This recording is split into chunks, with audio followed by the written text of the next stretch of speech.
Hey guys, tonight we dive into something you never knew you needed: the strange, slippery world of Napoleon Bonaparte's dental hygiene. Yes, you're about to follow one of history's most iconic men, not through battles or betrayals, but through bathrooms, travel kits, and the soft whir of bristles on enamel. Imagine the emperor of half of Europe poised over a porcelain basin in a drafty stone tent, brushing away plaque like it's a rival general. You might think this is a joke.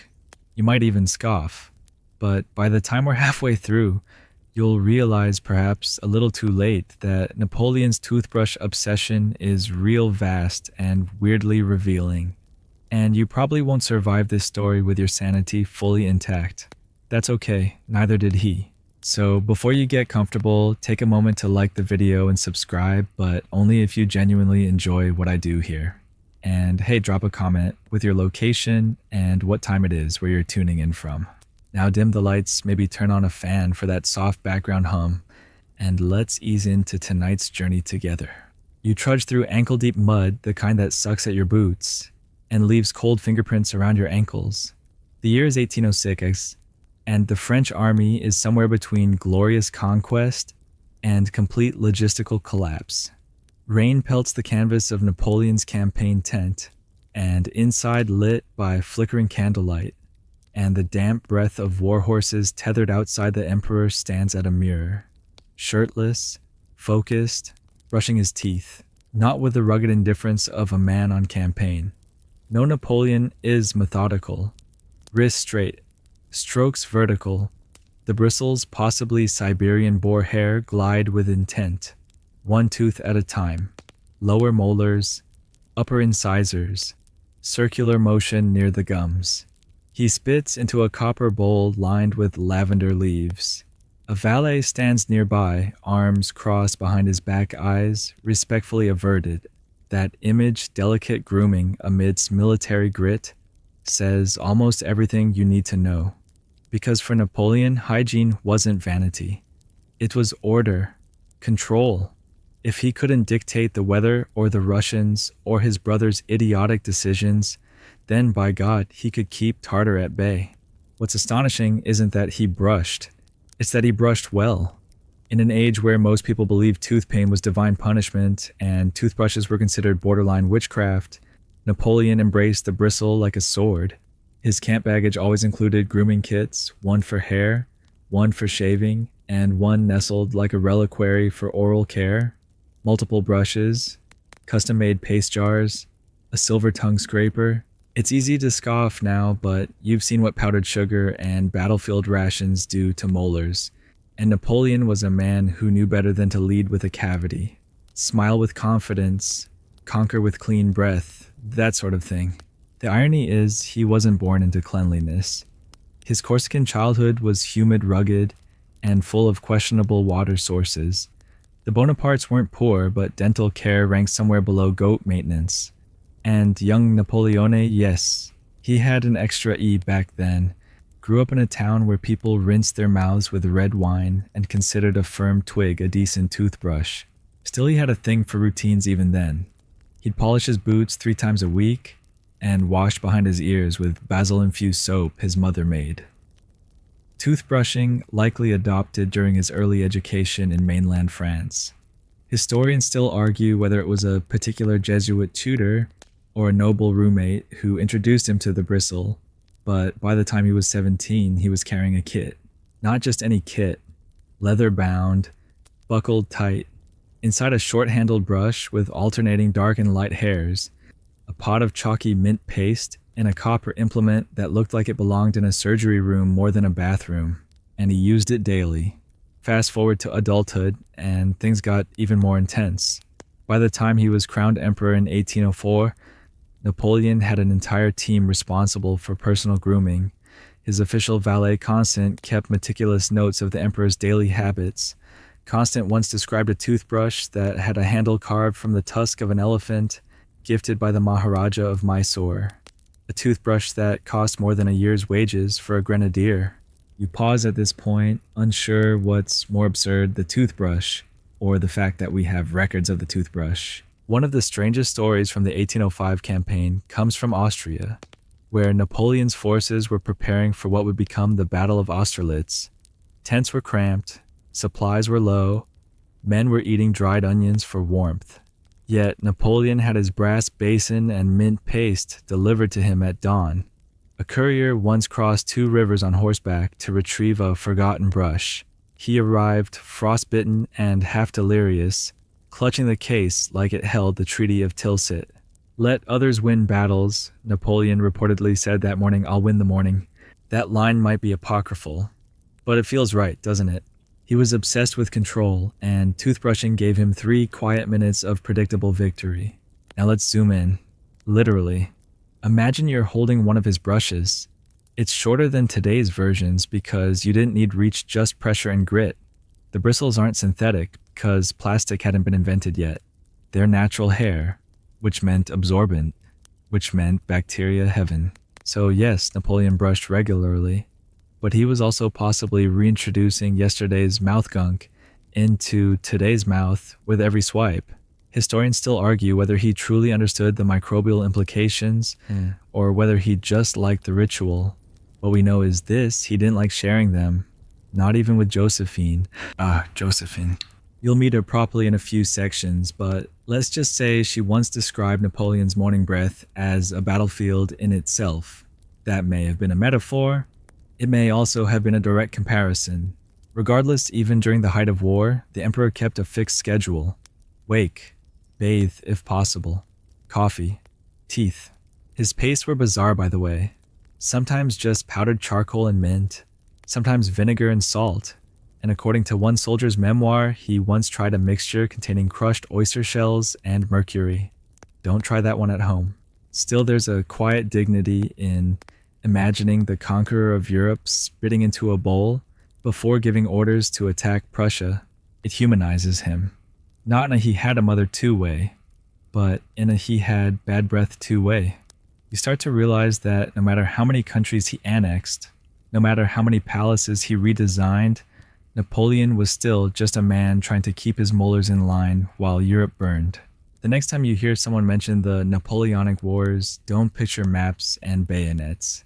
Picture this fog outside a silk-draped tent, a fire flickering low, and inside a man standing in front of a tiny bronze-mirrored toothbrush, in hand, brushing like the world depended on it. Because to him it did. You're back in Corsica now, trailing a boy with scuffed boots and stubborn eyes as he picks his way through the cobbled alleys of Ajaccio. It smells like salt and sheep, and the late summer heat clings to the walls like wet parchment. Young Napoleon Bonaparte is maybe 10 years old hair, already rebelling in dramatic curls, jaw set, like someone who's decided the world owes him more than this. There's a wooden crate tied with rope swinging at his side, and inside it, though no one but him knows this yet, is a precious secret. It's not marbles, not coins, not even the little book of Roman generals he's half memorized. No, it's his first toothbrush, or something that desperately wants to be a toothbrush. It's crude, handmade, a splintery stick with bristles from an unlucky goat sewn into one end. The handle is scorched with fire marks, some failed attempt at carving it with his brother's flint. His mother Letizia called it a stupid waste of time. His father Carlo was too busy chasing political favors in the mainland to notice. But Napoleone brushed, every morning, in secret. The well behind the bakery was his private mirror. He'd bend low squint into the warped reflection on the water's surface and scrape those yellowing baby teeth with solemn reverence. You watch him wince as a bristle snaps. He spits into the dirt like it's a duel. Even back then, he associated cleanliness with discipline, with being better. Corsican boys ran wild. Napoleone cataloged his socks. Corsican boys fought with sticks. Napoleone made lists about how he'd conquer Italy. Corsican boys wiped their mouths with sleeves. Napoleon wiped his mouth with purpose. He was mocked, of course, not just for his hygiene habits, but for being that French-speaking freak. In a town that prided itself on being rough around the edges, you hear the taunts, Napoleon la dandy Prince of Toothpaste Soap Boy. Most fade, but one sticks literally. One morning after a particularly scathing round of teasing, Napoleon finds that someone's stolen his brush. The crate is empty, the bristles gone. In its place, a rotten fish head grinning up at him with mockingly clean teeth. He doesn't cry. He doesn't yell. He just stares. Then slowly he scoops the fish out with a twig, drops it onto the road, and crushes it under his heel. The smell follows him all day, but by that evening, he's already stitching another brush together this time. Using wild boar hair, he trims off a hunting trophy in the local taxidermist shop. That brush, gruesome stiff, stained with blood from the still-curing pelt, would become his companion for almost 2 years. Now, there's no historical record of this exact brush, of course, but there are traces, anecdotes in family letters, mentions in old market ledgers, entries for bristle trades that don't make much sense until you realize they coincide with Napoleon's adolescence. Historians still argue whether this DIY phase was youthful obsession or a sign of early obsessive-compulsive tendencies. What is certain is that by age 15, when he left Corsica for military school in Brienne-le-Château, he already had a reputation. Not for combat, not yet, but for neatness. He packed 2 pairs of shoes, 3 shirts, and, according to his classmate Bourrienne, a ridiculous number of grooming instruments, including naturally a brush encased in folded linen and bound with twine. At Brienne, Napoleon's habits evolved. No longer alone, he was exposed to the full absurdity of aristocratic hygiene. Rich boys had grooming valets. They brought silk toothpaste sachets perfumed with rose oil. One noble even arrived with a silver rinse cup engraved with his family's motto. Napoleon, still rough-edged, still nursing the sting of Corsican teasing, felt both envy and superiority. His brush was rougher, but his technique was impeccable. He brushed silently, methodically, often twice a day. Some classmates laughed. Others watched in awe. You find him now 17 years old, standing at a cracked dormitory sink, water sloshing over the edge as he applies paste with military precision. Upstroke, downstroke, circular scrub near the gums. He doesn't smile. He rarely does, but he glances sideways at his reflection, and there's something close to approval in his eyes. And let's talk about that paste. Because while toothbrushes got all the glory, the toothpaste, if you can call it that, was often the real gamble. At Brienne, Napoleon mixed his own. A blend of chalk powder vinegar and a drop of lavender oil. Occasionally, he'd add salt. Once disastrously, he added honey, thinking it would polish better. It did not. There's a moment, a small funny one, when you spot him reading a book about Julius Caesar, muttering Latin through foamy lips as he brushes. A classmate walks by, does a double take, and says, "Are you exorcising the ghost of Rome through your teeth?" Napoleon doesn't even pause. He spits, wipes his mouth, and says, "If I am," he's resisting. That line became school legend. The future emperor spent 5 years at Brienne, 5 long winters, and in that time his grooming habits became gospel. He carried spare bristles. He trimmed them when they frayed. He oiled the handles with wax to keep them from splintering. By the time he was 18, and on his way to Paris for artillery school, he had 3 brushes in his satchel and a wax-sealed envelope of mint powder that would outlast most of his friendships. There's something touching about it. You expect teenage boys to rebel with smoke and ink. Napoleon rebelled with hygiene. His brush wasn't just about dental care, it was a symbol of control.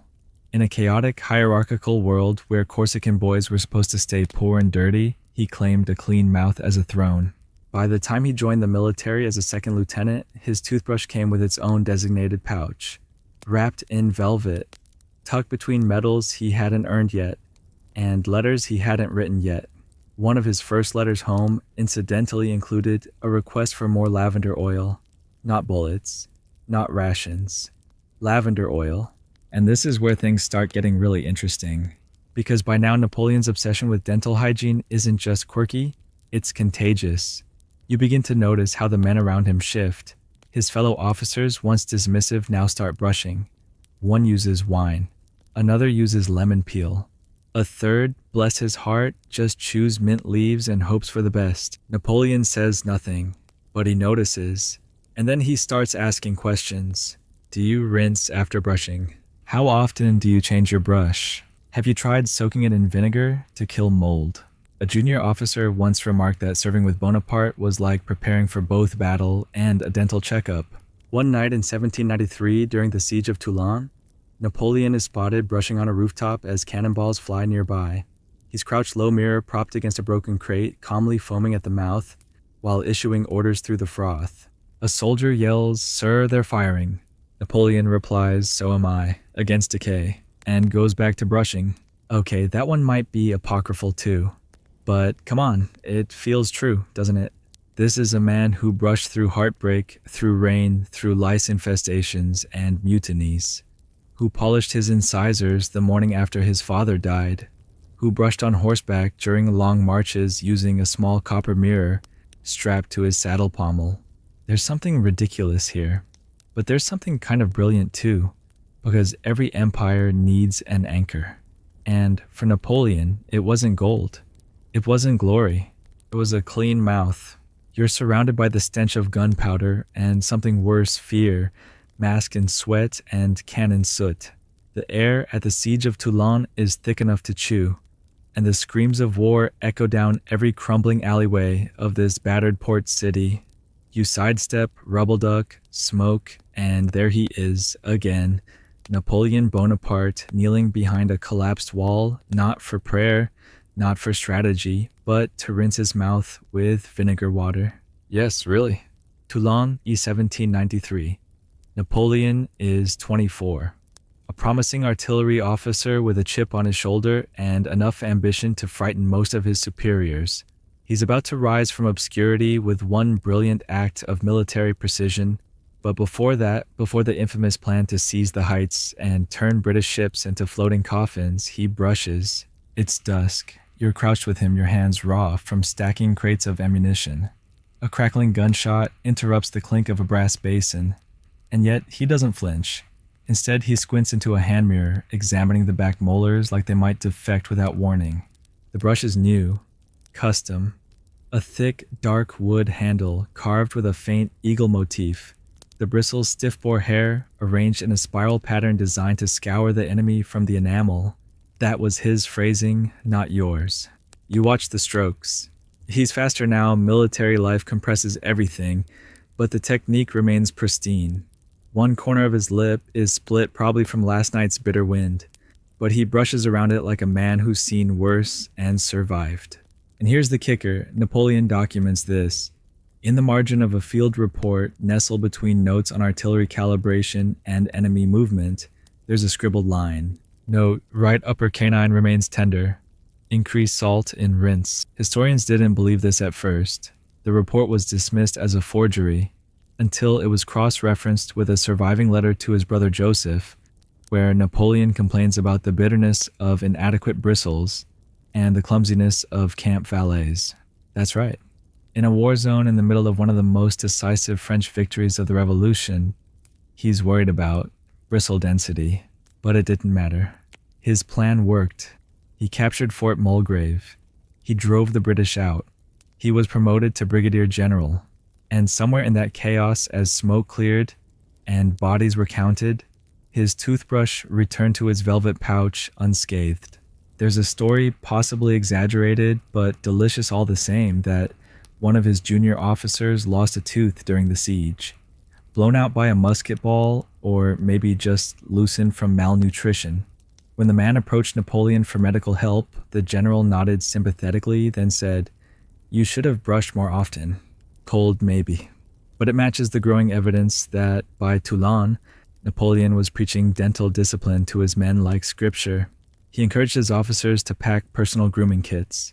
He requisitioned supplies of vinegar and chalk, not just for cleaning wounds, but for oral hygiene. And when a shipment of toothbrushes intended for cavalry officers went missing, he had the quartermaster flogged, publicly. To Napoleon, logistics were everything. Guns, boots, bristles. You stumble now through another moment. A cold morning in early winter. Napoleon, wrapped in a threadbare overcoat, crouches by a barrel fire, steam rising from his damp collar. A valet hands him his brush, and instead of rushing through the routine, he pauses. You see him examine the bristles, then slowly he plucks one out. Just one. Holds it up against the pale sky, nods, and says, "Replace these. They're softening." The valet bows, no question asked. The entire exchange takes less than 20 seconds, but it tells you everything. this isn't vanity. This is battlefield precision applied to biology. And while it might seem ridiculous, brushes and bristles amid bombings and bloodshed, remember this: Napoleon wins. Toulon launches his meteoric rise. He becomes the darling of the Directory. Invitations flood in. Campaign after campaign unfurls like a gilded carpet. And always, always, the brush travels with him. We know this not just from letters or journals, but from the surviving artifacts. In a private collection in Dijon, there's a leather campaign chest attributed to Napoleon. Inside, grooming tools, shaving instruments, combs, and yes, 3 toothbrushes. They're astonishing, all different. One with an ivory handle etched with a Greek key design. One trimmed in brass. One so worn down, it looks like it brushed the teeth off a cannon. Scholars argue over their authenticity. Some claim they belong to valets. Others insist the ivory one was gifted by Talleyrand, laced with passive aggression and mint. The debate rages on. But the point stands: Napoleon never traveled without his brushes. Even as he climbed the ladder from brigadier to general to commander of the army of Italy, to first consul, then emperor, the ritual stayed the same. And it mattered more than you think. There's something soothing about the predictability of dental care. Amid chaos, it becomes a ritual of sanity, a 3-minute moment of quiet certainty before charging into uncertainty. Napoleon knew this, and in his own private writings, some unpublished, some half lost, there are glimmers of this philosophy. One note found in the margins of a personal almanac reads, "The enemy never approaches when one's mouth is prepared. Let the first victory of the day be one of cleanliness. Laugh if you want." But this man reshaped Europe. Back at Toulon, as the final British ships vanish beyond the Mediterranean horizon, Napoleon stands on a ruined parapet. He doesn't wave. He doesn't cheer. He opens his campaign chest and, with hands still blackened from powder, pulls out the brush. You see him spit once into the wind. Grit, blood, and pride all expelled at once. Then he smiles just a sliver and brushes again.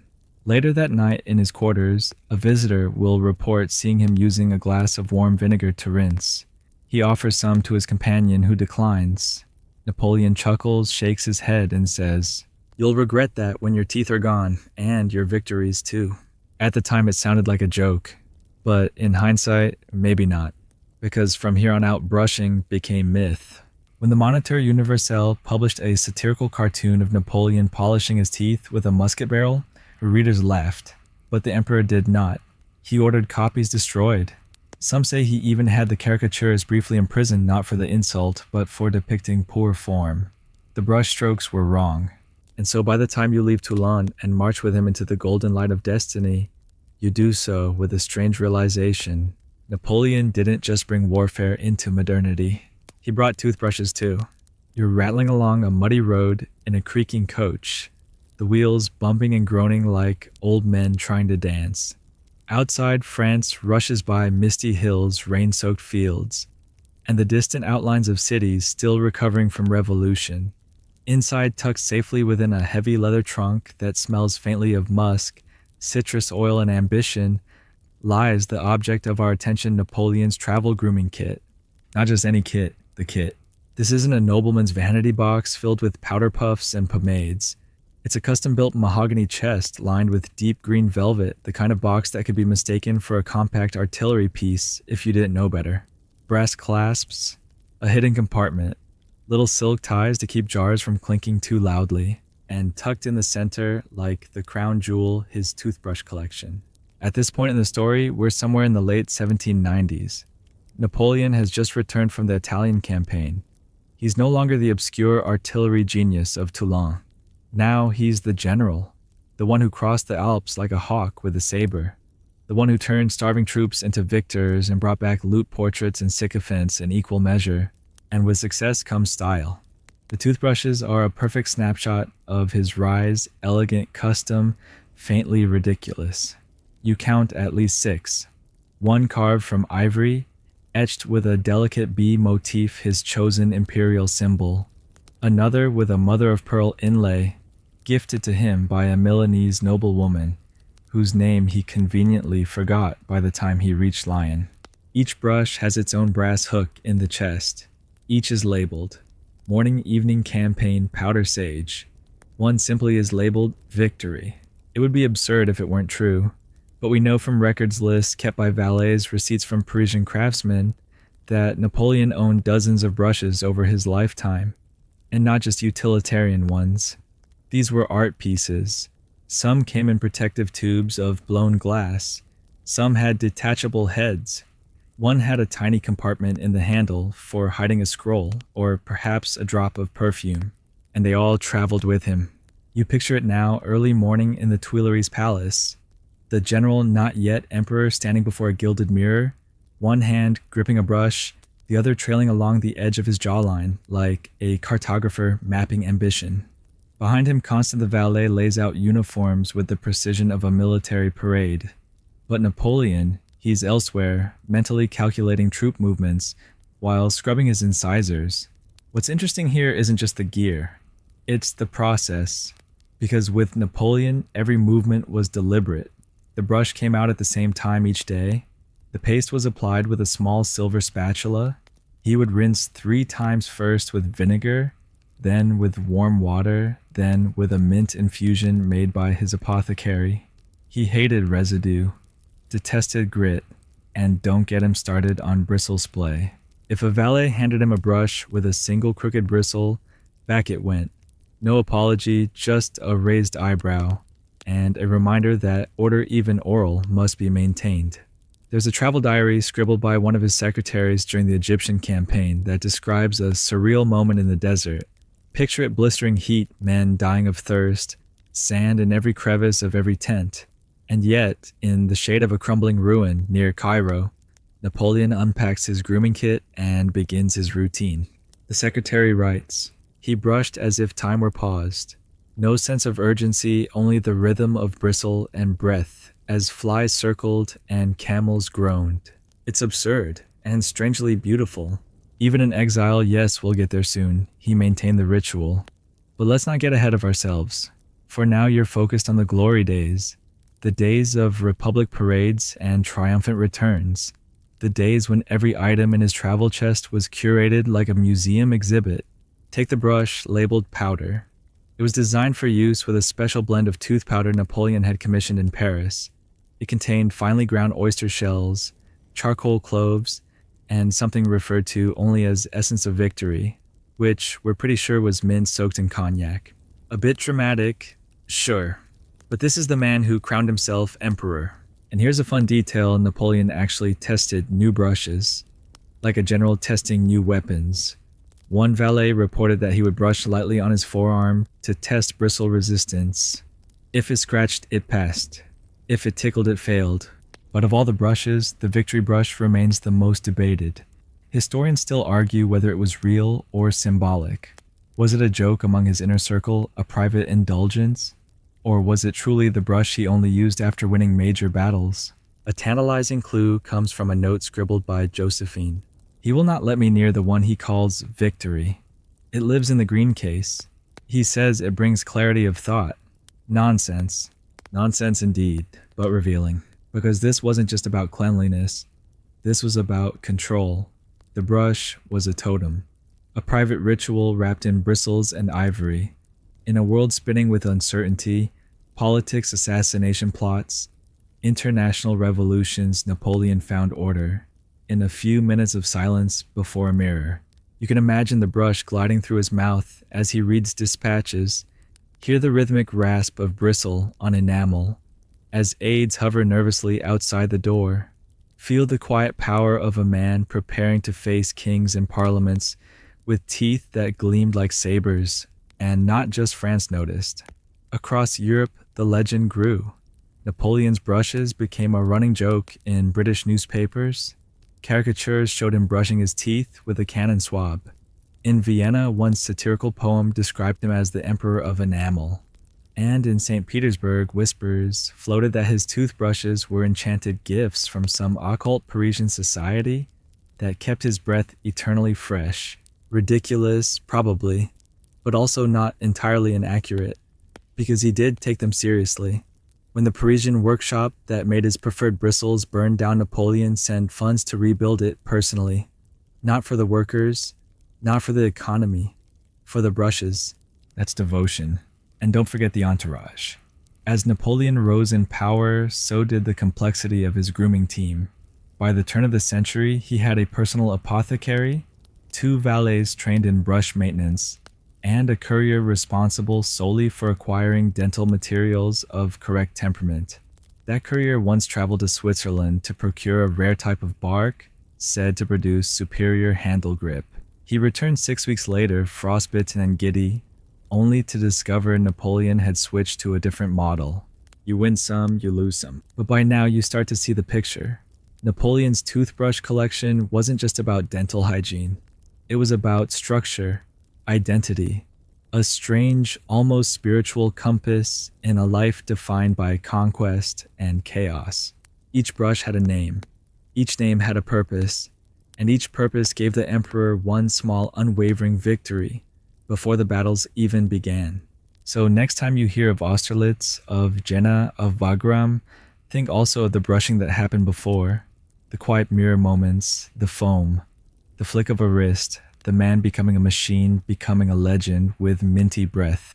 You're standing in front of a marble sink, the kind polished to such a mirror sheen, it feels disrespectful to splash water on it. Sunlight filters in through long lace curtains that swayed like ghosts in the Paris morning air. On the edge of the sink, lined up like soldiers in a review parade, sight 4 jars each, containing a different type of homemade toothpaste. You unscrew one cautiously, and the sharp tang of vinegar mixed with crushed cloves jolts your nostrils. This is where it gets weird, or depending on your perspective, even weirder. Because Napoleon Bonaparte didn't just use fancy brushes. He used concoctions, sometimes soothing, sometimes alarming, and always meticulously selected, made by hand, or commissioned from Parisian chemists with more ambition than oversight. These weren't your average chalk and mint brews. They were potions, sometimes even borderline alchemy. You glance down into the second jar. It's black, almost tar-like.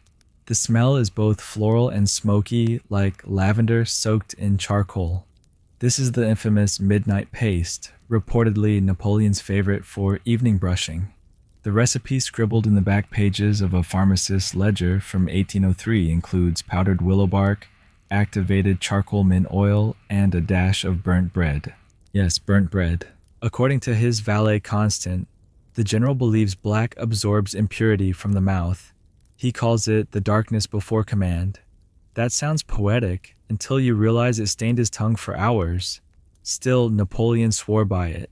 If it looked like gunpowder and tasted like funeral incense, all the better. Now open jar number 3. This one's pale yellow, almost creamy. The scent is sharp lemon mostly, but also something else.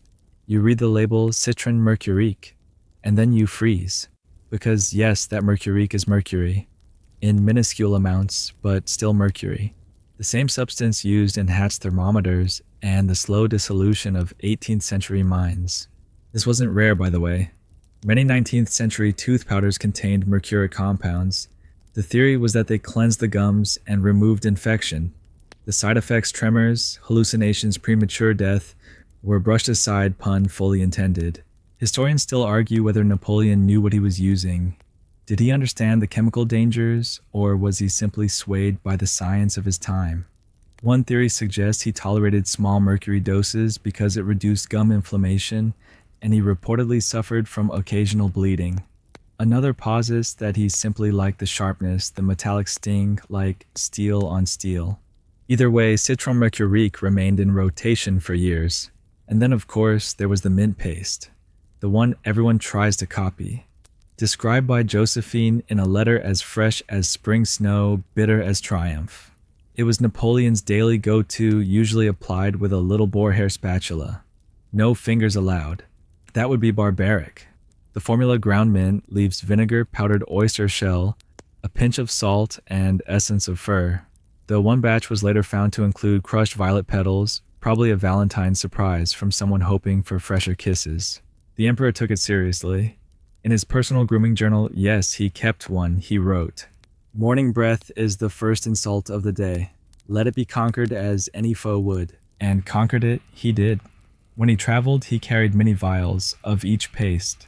The lids were color-coded, red for charcoal, blue for mint, gold for mercury, of course. They were wrapped in cloth and stored in a box labeled préparé, but this dedication came with consequences. During the 1805 campaign, a military doctor noticed Napoleon's teeth had become chalky. When asked, the emperor replied that the new powder containing crushed bone makes them stronger. The doctor warned him about enamel loss. Napoleon shrugged. I lose men. Why not molars? The line became a grim inside joke among staff. Then there was the infamous herbal phase. Around 1807, after a visit to a monastery in the Pyrenees, Napoleon experimented with herbalist formulas. These included concoctions of sage myrrh, juniper oil, and ash bark. The results mixed. One paste caused a brief rash on the tongue. Another stained his gums gray for 3 days. Josephine reportedly refused to kiss him that week, and yet he kept trying. Mixing, testing, brushing. You start to see the pattern. Napoleon wasn't just cleaning. He was experimenting, searching. The same mind that mapped campaigns was mapping his own mouth. Every tooth a territory. Every paste a maneuver. One report even claims he kept a mirror angled to reflect the inside of his cheek, just so he could observe paste application in detail. Like painting a canvas, the valet said. Only the painting disappears into spittle. Of course, some of his pastes were genuinely effective. The mint one probably did kill bacteria. The vinegar rinse worked against plaque. And sage oil, still used in modern herbal toothpaste, has proven antimicrobial properties. But it wasn't always about function. Sometimes it was about mood. There's a little-known anecdote from 1809 after the Battle of Wagram. Napoleon is sitting alone in a tent surrounded by rolled-up maps and silence. He takes out his brush, dips it into a paste labeled Orchidée Fantôme, a floral blend gifted by a Viennese countess, and brushes while staring at the Austrian countryside. He says to no one, even the bloodiest victories deserve perfume. No one knows what happened to that paste. One rumor suggests he buried it in a tree hollow on the retreat from Moscow. Another claims a servant drank it by mistake and had vivid hallucinations of dancing bees. And speaking of Moscow, that's coming soon. You'll see how cold air affects toothpaste. It's not pretty. But back in Paris during the empire's heyday, his paste became legend. Craftsmen offered tribute jars. Apothecaries competed to invent imperial formulas. There was even a counterfeit scandal vendors selling Napoleon's secret paste that turned out to be ash and honey. He wasn't amused. He ordered investigations. The culprits were fined. One was exiled over toothpaste. And still he experimented. In his final years in France, before the first exile, he tried a new formula crushed pearl rosewater and sea salt. He called it La Gloire. According to his valet, it made his teeth shine like metals. But it was discontinued. Too expensive, too soft, too romantic for a man about to lose an empire. You look again at the 4 jars on the marble sink. Each one tells a story. Each one a strange monument to a man who conquered Europe, but couldn't resist tweaking his toothpaste recipe every month. Brushes were control, pastes were creativity, and somewhere between the mint and the mercury, the emperor became human. You're somewhere in the Alps now, boots crunching through fresh snow, your breath clouding in the freezing morning air. The world is hushed, the kind of quiet that only comes before something monumental. Ahead, Napoleon rides on horseback, not dramatically rearing like in those romanticized oil paintings, but stiffly focused lips tight against the wind. His coat flaps, his hat tilts forward against the icy gusts, and from beneath his saddlebag, something glints. No, it's not a sword. It's a toothbrush. Tucked in a small leather pouch near his hip, the brush is wrapped in oiled linen and kept closed for warmth. And the reason is simple, he's still brushing. Even here, crossing the Alps during his 1800 campaign to retake Italy, Napoleon is brushing his teeth every morning. Let that settle for a moment. The man is leading an army across treacherous mountain passes, horses, slipping men, starving snow, collapsing off cliffs like powder avalanches, and he still makes time to scrape plaque. A valet's record confirms that every morning the general emerged from his tent, found a bucket of not quite frozen water, and brushed. His breath steaming his fingers numb, but the routine unbroken. The brush itself, a specially commissioned winter model shorter handle, insulated bristle base lined with sheepskin at the grip to prevent frostbite. He called it La Brosse de Saint Bernard. And yes, that's the same Saint Bernard Pass where he led his troops strategically brilliant, logistically mad, but somehow amidst the frozen mud, he maintained his mouth hygiene with such religious consistency that his men started calling it his sacred right. You hear the jokes murmured through the ranks. Our general sharpens his teeth before sharpening his bayonets. The Austrians will surrender to the smell of mint. But then a strange thing happens. Some of the officers begin brushing too. Not all, of course. Many still think water is for horses, but a few decide to follow suit. Because what else can you control when frostbite is chewing through your boots? When supplies are dwindling and your socks feel like wet paper, you control what you can. And for Napoleon, that was his mouth. And speaking of control, let's talk about Josephine. Yes, the love of his life, the scandal of Paris, the empress-to-be. Their letters are infamous, desperate, sensual, sometimes just plain odd. But one thing they all share is a kind of domestic obsession. Among the perfume-soaked declarations and teary confessions, there are surprising references to brushing. In one letter from 1796, Napoleon writes, "Your breath, my beloved, could command a nation. If only you'd use the powder I sent." Romantic, not exactly, but classic Napoleon. He sent her jars of his personal mint-clove blend while on campaign in Italy. She ignored them. She preferred rosewater rinses and dried citrus peels. He grumbled. "Your mouth," he wrote, "is a cathedral. It must be cleansed daily." Josephine's response, "Then stop staining the floor with your boots and clean that first." Ah, love. But even when they bickered, the grooming remained important. When she joined him briefly in Milan, they reportedly brushed side by side like some early 19th century influencer couple. 2 brass basins, 2 silver-tipped brushes, 1 emperor in the making, 1 scandal-wrapped socialite spitting in near unison. Josephine, for all her flaws, did admire his obsession with detail. She once described it as more reliable than his affection, which might be a brutal thing to say, except that it was true. He always brushed, even after battles, especially after battles. After Marengo in 1800, one of his most dramatic near losses turned last-minute triumphs, he retreated to his tent covered in blood mud and the sweat of thousands of men. The first thing he did, remove his boots. The second, brush his teeth. A soldier watching from outside whispered, "The emperor bleeds mint." It wasn't just about hygiene anymore. It was a performance, a signal. See, it said, "I'm untouched, I'm disciplined, I'm still clean." And that mattered, because for Napoleon appearances were power. He wore crisp uniforms into war. He smelled of cologne, even in trenches, and his teeth, white straight commanding, became a quiet weapon. One ambassador from Prussia once remarked, "He smiles only when he wants something, and when he does, it feels as though his teeth are planning your surrender." Chilling. And then there's the ritual before speeches. Before every major address, whether to troops, diplomats, or crowds, Napoleon would vanish for precisely 10 minutes. Not to rehearse, not to pray, to brush, quietly, methodically, sometimes twice. Once Valet described the process. He would brush as though scrubbing doubt itself away. His shoulders would settle. His eyes would sharpen. When he stepped out, he was no longer a man. He was already the victor. But let's go back to the Alps for a moment. Picture it again. Snow crunching, horses neighing, a rustle in the trees, and Napoleon kneeling behind a rock, spitting mint into the snow like it's a declaration. You follow him through the mountain passes.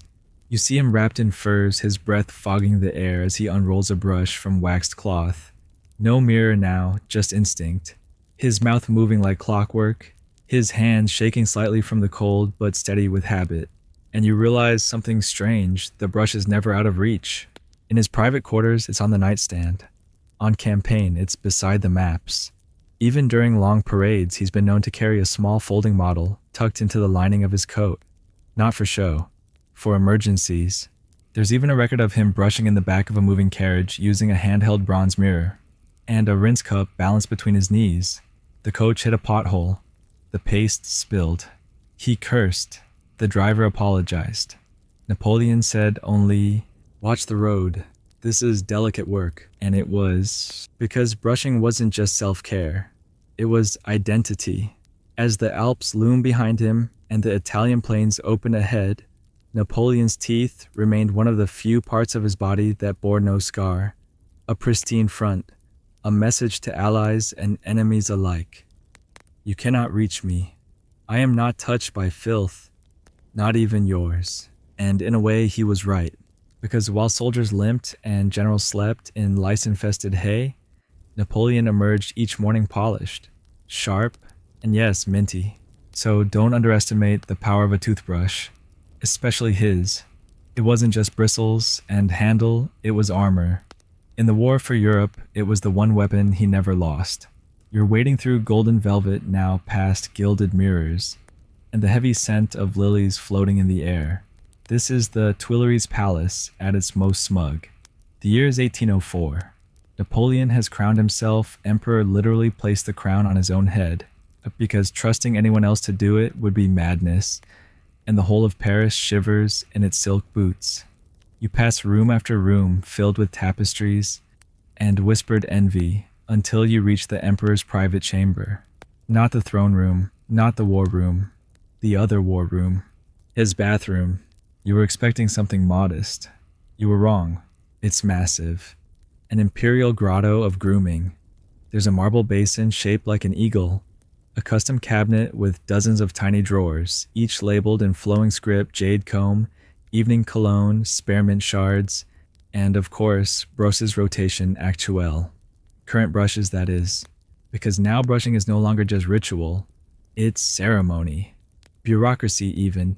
There's a valet whose job is literally to rotate the toothbrushes.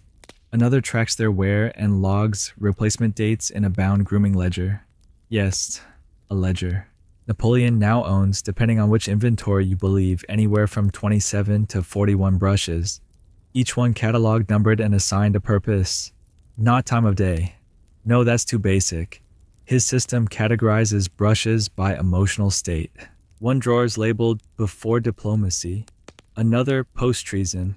One hilariously is called mild disappointment, and nestled within a velvet pouch for Josephine when she apologizes. The handles are even more extravagant now. Ebony, ivory, gilded bronze. One is rumored to contain a hidden blade, though why no one's quite sure. Perhaps in case someone tried to confiscate it.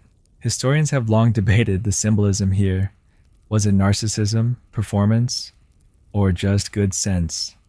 After all, a clean mouth is a weapon, and Napoleon was building an empire. But as you watch him now, standing shirtless before a floor-length mirror, applying a paste of mint vinegar and crushed pearls with delicate strokes, you see something else: fragility. He's not preening, he's shielding, creating a sanctuary in the one place no enemy can reach inside his own mouth. And let's not forget Josephine. By now she's empress, adored, adorned, frequently adored by other men, which Napoleon is painfully aware of. Their marriage is a study in contradictions, intimate yet distant, fiery but cold in all the wrong places, and yet their bathrooms share a secret. According to a private letter uncovered in the archives of the Château de Malmaison, Josephine wrote to her sister, "In the mornings we do not speak, only spit. A strange, foaming silence that has become our closest moment. Oddly tender, no." It seems brushing became the one act in which they could exist, side by side, stripped of lies, stripped of politics, just bristles in mouths, and the quiet sound of porcelain catching secrets. But not all brushing was romantic.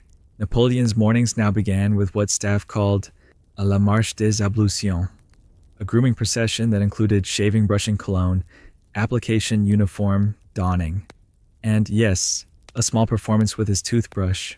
It went like this. He'd open the day's drawer selected by his valet, depending on Napoleon's mood. He'd examine the brush, always rotating it in his hand, exactly 4 times. He'd apply paste, usually La Gloire, the crushed pearl blend, and begin brushing, staring not into the mirror, but directly at the valet. It was a test. Always a test. If the valet looked away, fired. If he flinched, demoted.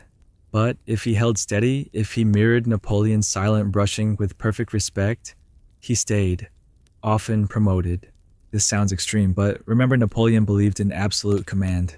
His empire ran on disciplined detail and the kind of intensity usually reserved for wild prophets or obsessive pastry chefs. To brush was to prepare. To prepare was to win. And win he did. You step now into the palace records room, a dusty chamber full of files, lists, and forgotten correspondences. Here you find invoices from a Swiss ivory craftsman who carved 3 brushes engraved with the emperor's monogram. You see receipts for powdered myrrh imported from the Ottoman Empire used to soothe bleeding gums.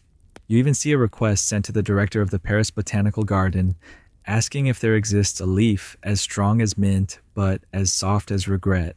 Poetic, sure, but it's in his handwriting. One particularly strange note reads, "If the Austrians were as consistent as this bristle, I would already own Vienna." That brush, by the way, is now in a museum in Milan, encased in glass. Visitors take selfies with it. No one quite understands why. And here's something that might surprise you. Napoleon offered brushing lessons. During private meetings with young officers, he occasionally paused mid-conversation, reached into his grooming drawer and said, "Let me show you something important." What followed was a brief but intense demonstration, correct grip pressure angle, even pace quantity. Too much and you waste it. Too little and you let the enemy in. The officers were baffled, but they remembered. One wrote, "He brushed like a man plotting invasion. No movement wasted. No corner of the mouth left unconquered." At this point, you might think surely he was exaggerating. But then in the archives of the Duchy of Württemberg, you find an official report written after a diplomatic visit. It includes this odd sentence. The emperor requested that all visiting dignitaries use his mint solution before the banquet. He said, "If we are to talk peace, let it be with untainted breath." Yes, Napoleon made foreign diplomats rinse before negotiations. What other leader does that? By now you begin to notice the ripple effects. Toothbrush use increases across France. Sales of clove and mint spike. Parisian salons start offering brushing salons where men can sample imperial paste for a fee.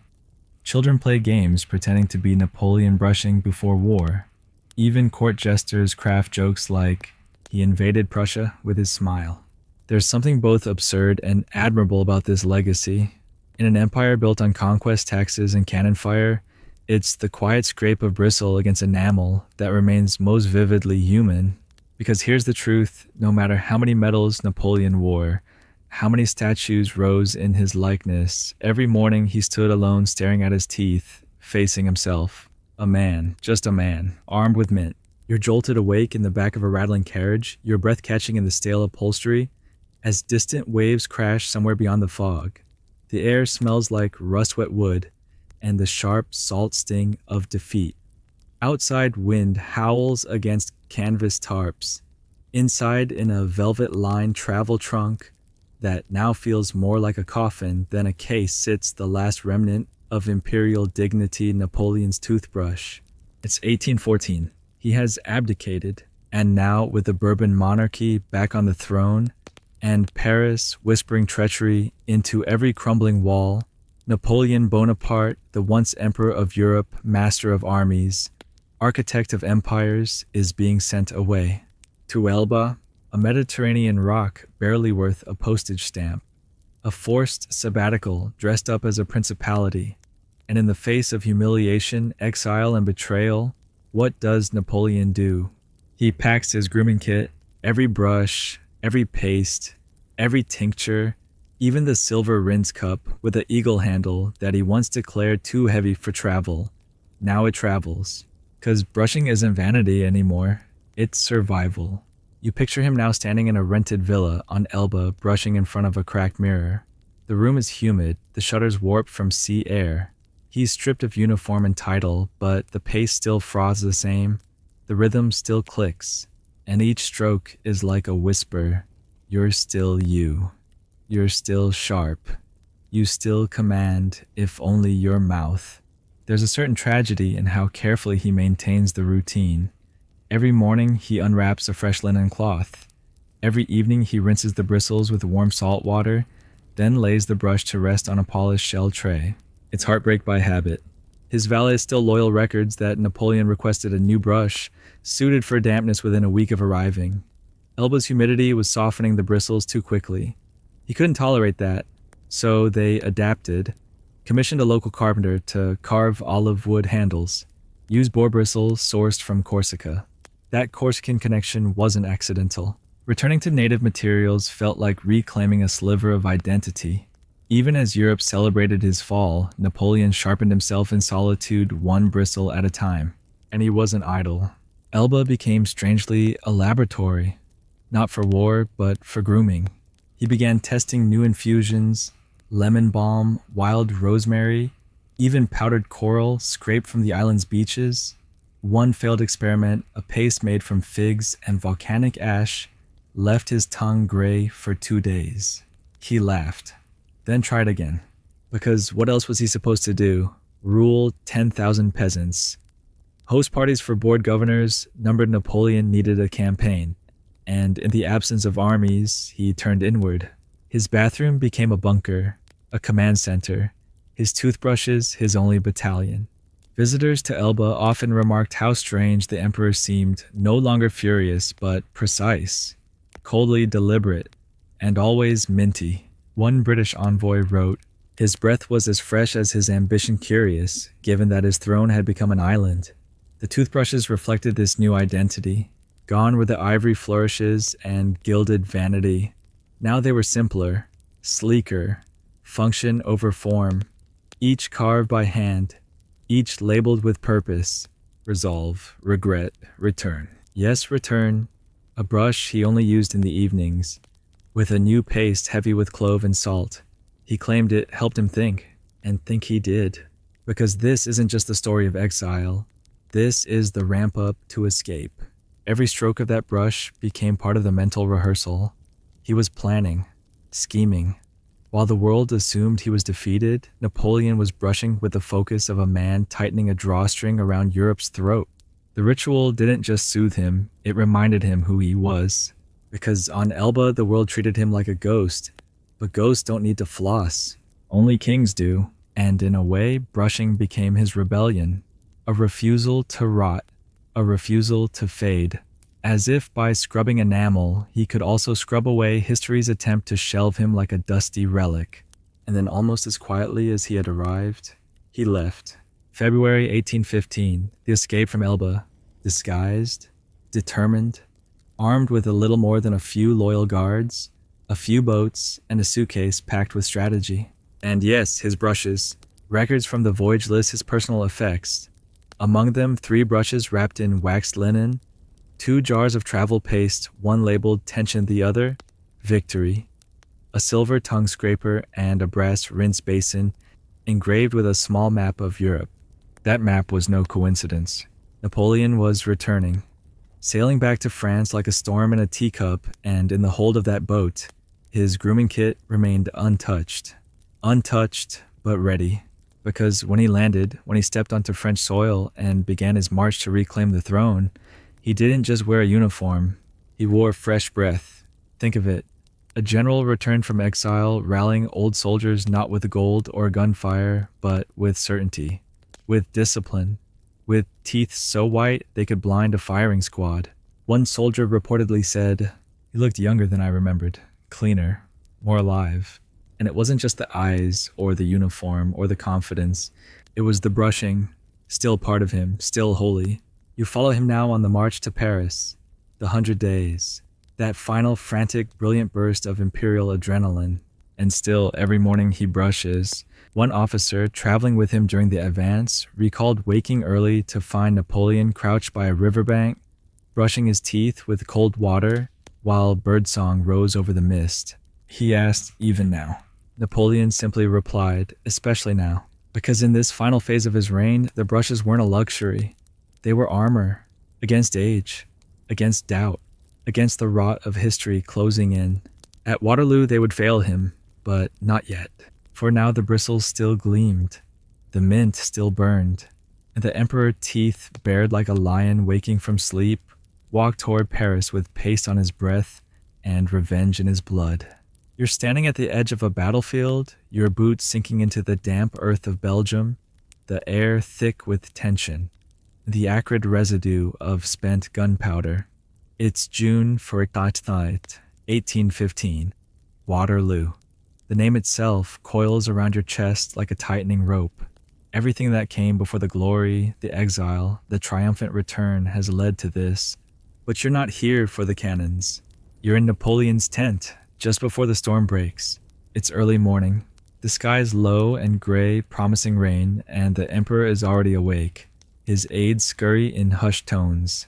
Generals wait with bated breath, and in the center of the canvas chaos, by a small makeshift vanity, he brushes his teeth. Yes, even today. The world's about to collapse.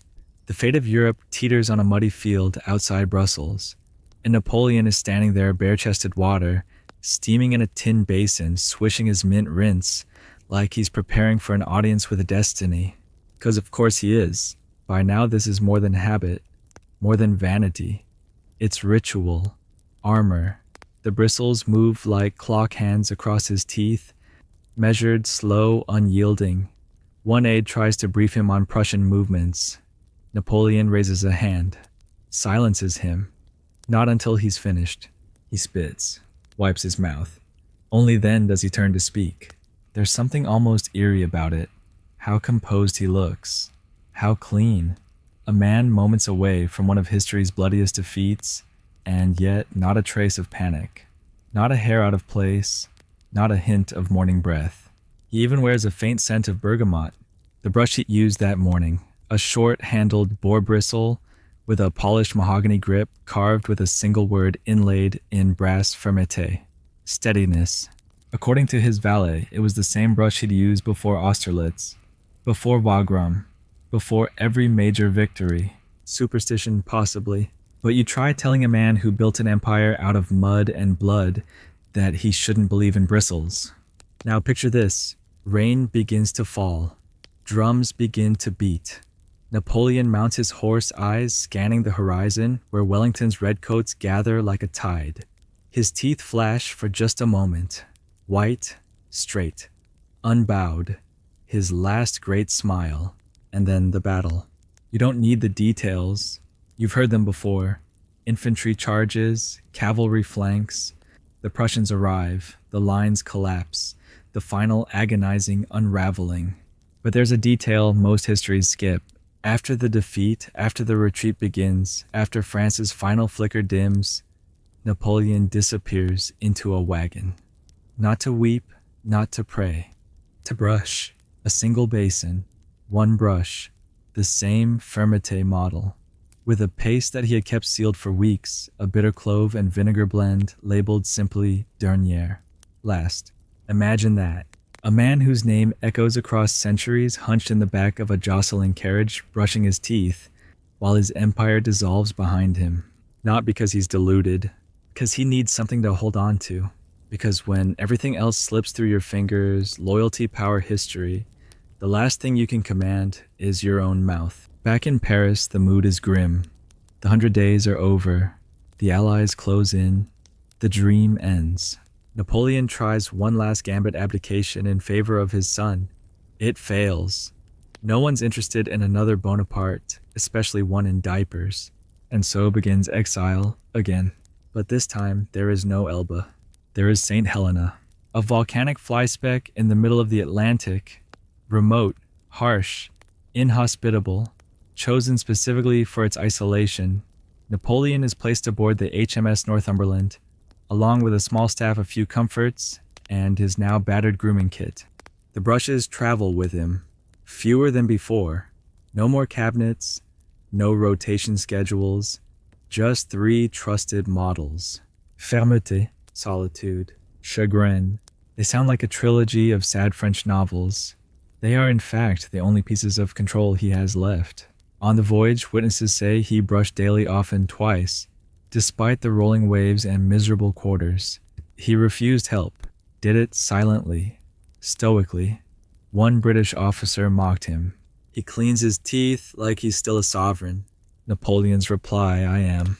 Arriving on St. Helena is like stepping into punishment itself. Cold winds, scrub brush, A damp house called Longwood with warped floorboards and mildew-stained ceilings. The Emperor, if we still call him that, takes up residence.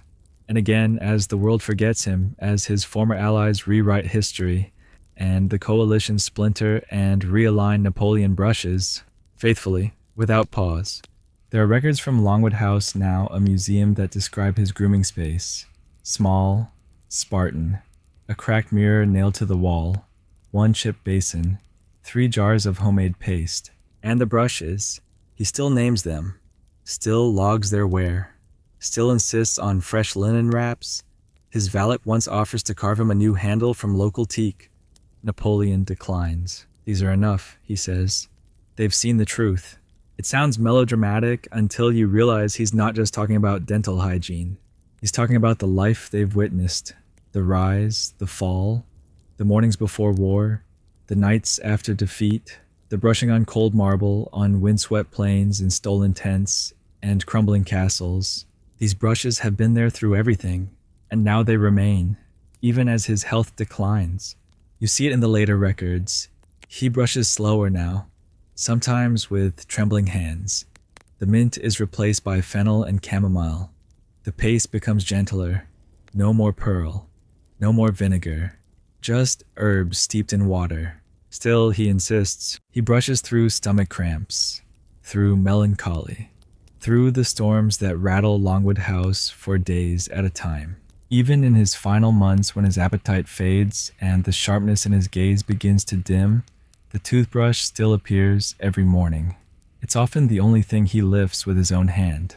There's something haunting about that. This grand fallen emperor reduced to a man in a creaking chair, brushing in silence while the ocean thrashes at the island's cliffs. And yet it's not pathetic. It's majestic, because he never let it go. Because brushing wasn't about teeth, it was about self. And on St. Helena, where the world turned its back, and the history books began to close their pages, Napoleon Bonaparte stood, each day looked into a crooked mirror, and reclaimed bristle by bristle who he had been. You're watching waves now, not the theatrical kind, with crashing crests and thunderous applause, but the slow, monotonous roll of the South Atlantic. It's been months since Napoleon's arrival on St. Helena, and the isolation has calcified. Nothing out here changes. The horizon is always gray, the wind always damp. Even time itself feels corroded. But inside Longwood House, within its sagging walls and leaking roof tiles, something remains constant. Napoleon still brushes his teeth, every single morning. No matter the aches in his body, the acid gnawing at his stomach, or the humiliation of having British officers patrol his every step, like he's a misbehaving schoolboy. He wakes, he dresses, and he brushes. The process is slower now. Less flourish, more effort. There's a chair beside the basin now. He often sits while brushing, elbow perched on a trembling knee, movements, methodical as a metronome. But it still happens. 'Cause brushing is the only ritual left. Breakfast is a chore. Writing letters takes more concentration than he can usually afford. Reading fatigues him quickly. But the toothbrush, that humble, time-worn tool, that's still his ally, his co-conspirator. It's 1817 now, and his health is visibly declining. Gone is the roundness of his face, the brightness in his eyes. His hair thins. His posture droops. But still, every morning the water is poured the paste uncapped, and the brush appears in his hand like a general inspecting the last loyal soldier. His valet Louis-Joseph Marchand writes in his journal, "The emperor considers this act sacred. He told me once, 'So long as my teeth are clean, they cannot say I have rotted.' Poetic, yes, but also sadly literal. The brushes have changed. No longer the ornate ivory tools of Paris, nor the sturdy olive wood handles of Elba. These are simpler now, carved, locally worn smooth. The bristles gentler. His gums bleed easily. His tongue is often sore. The paste has changed too. Gone are the spices and mint oils. Now it's a soft blend of chamomile and marshmallow root, soothing, barely abrasive. There are no fresh imports on St. Helena. Everything is made by hand or shipped slowly by reluctant British officers who think the whole thing is ridiculous." One of them writes in a letter home, The old tyrant insists on his little hygiene rituals as though brushing will undo Austerlitz.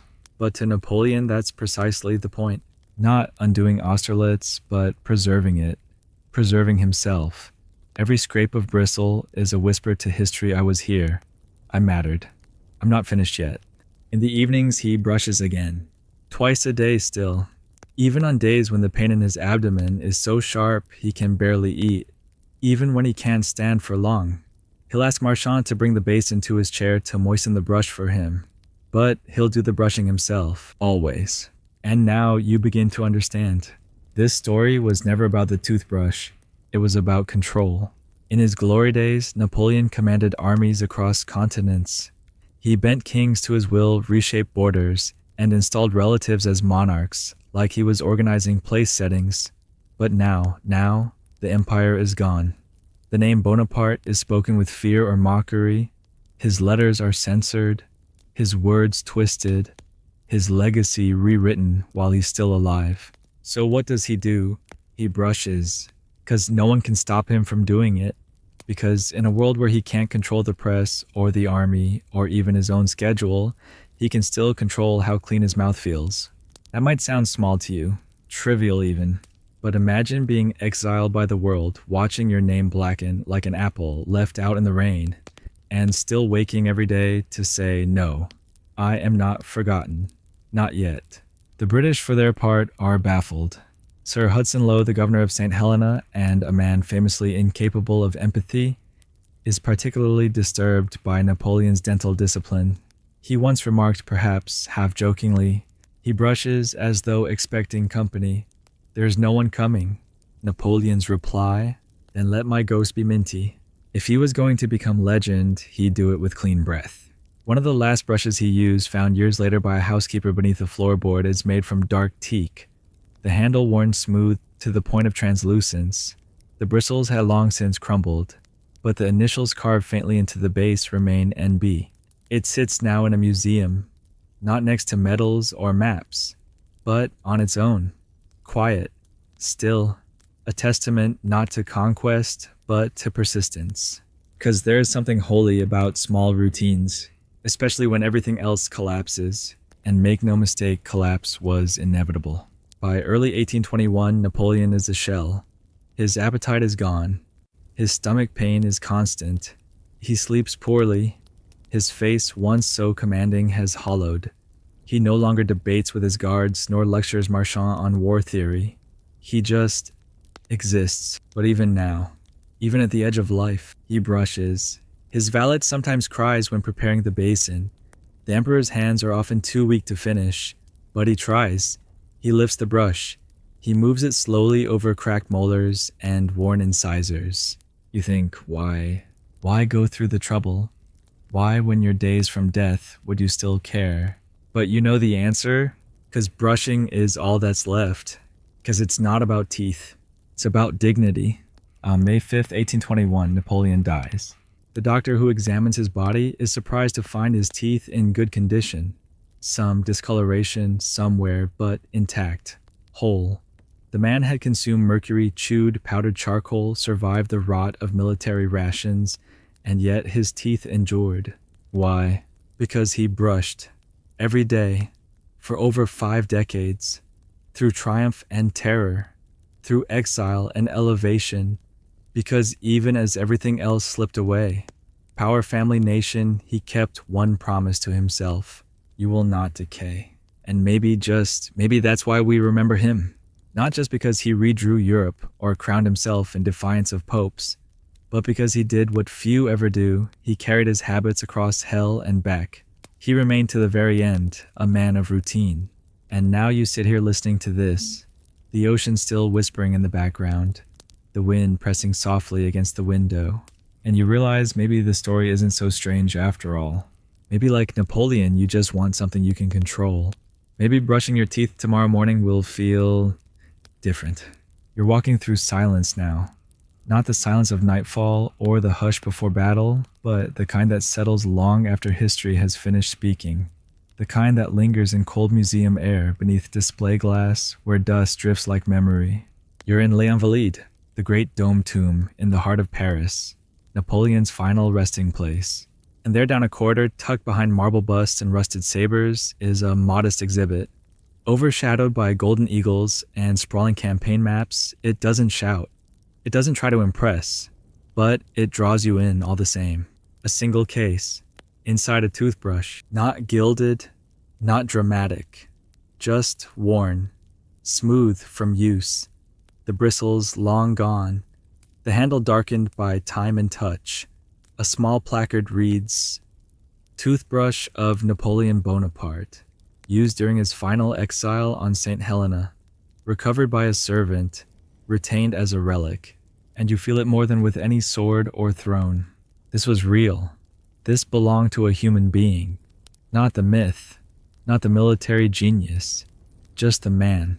The one who woke up every day and decided, "I will not let go. Not of this." But that's not where our story ends. Because the toothbrush didn't die with him, it multiplied. Yes, after Napoleon's death, an entire market emerged. Collectors, aristocrats, even a few ambitious grifters began trading in what they called imperial oral artifacts.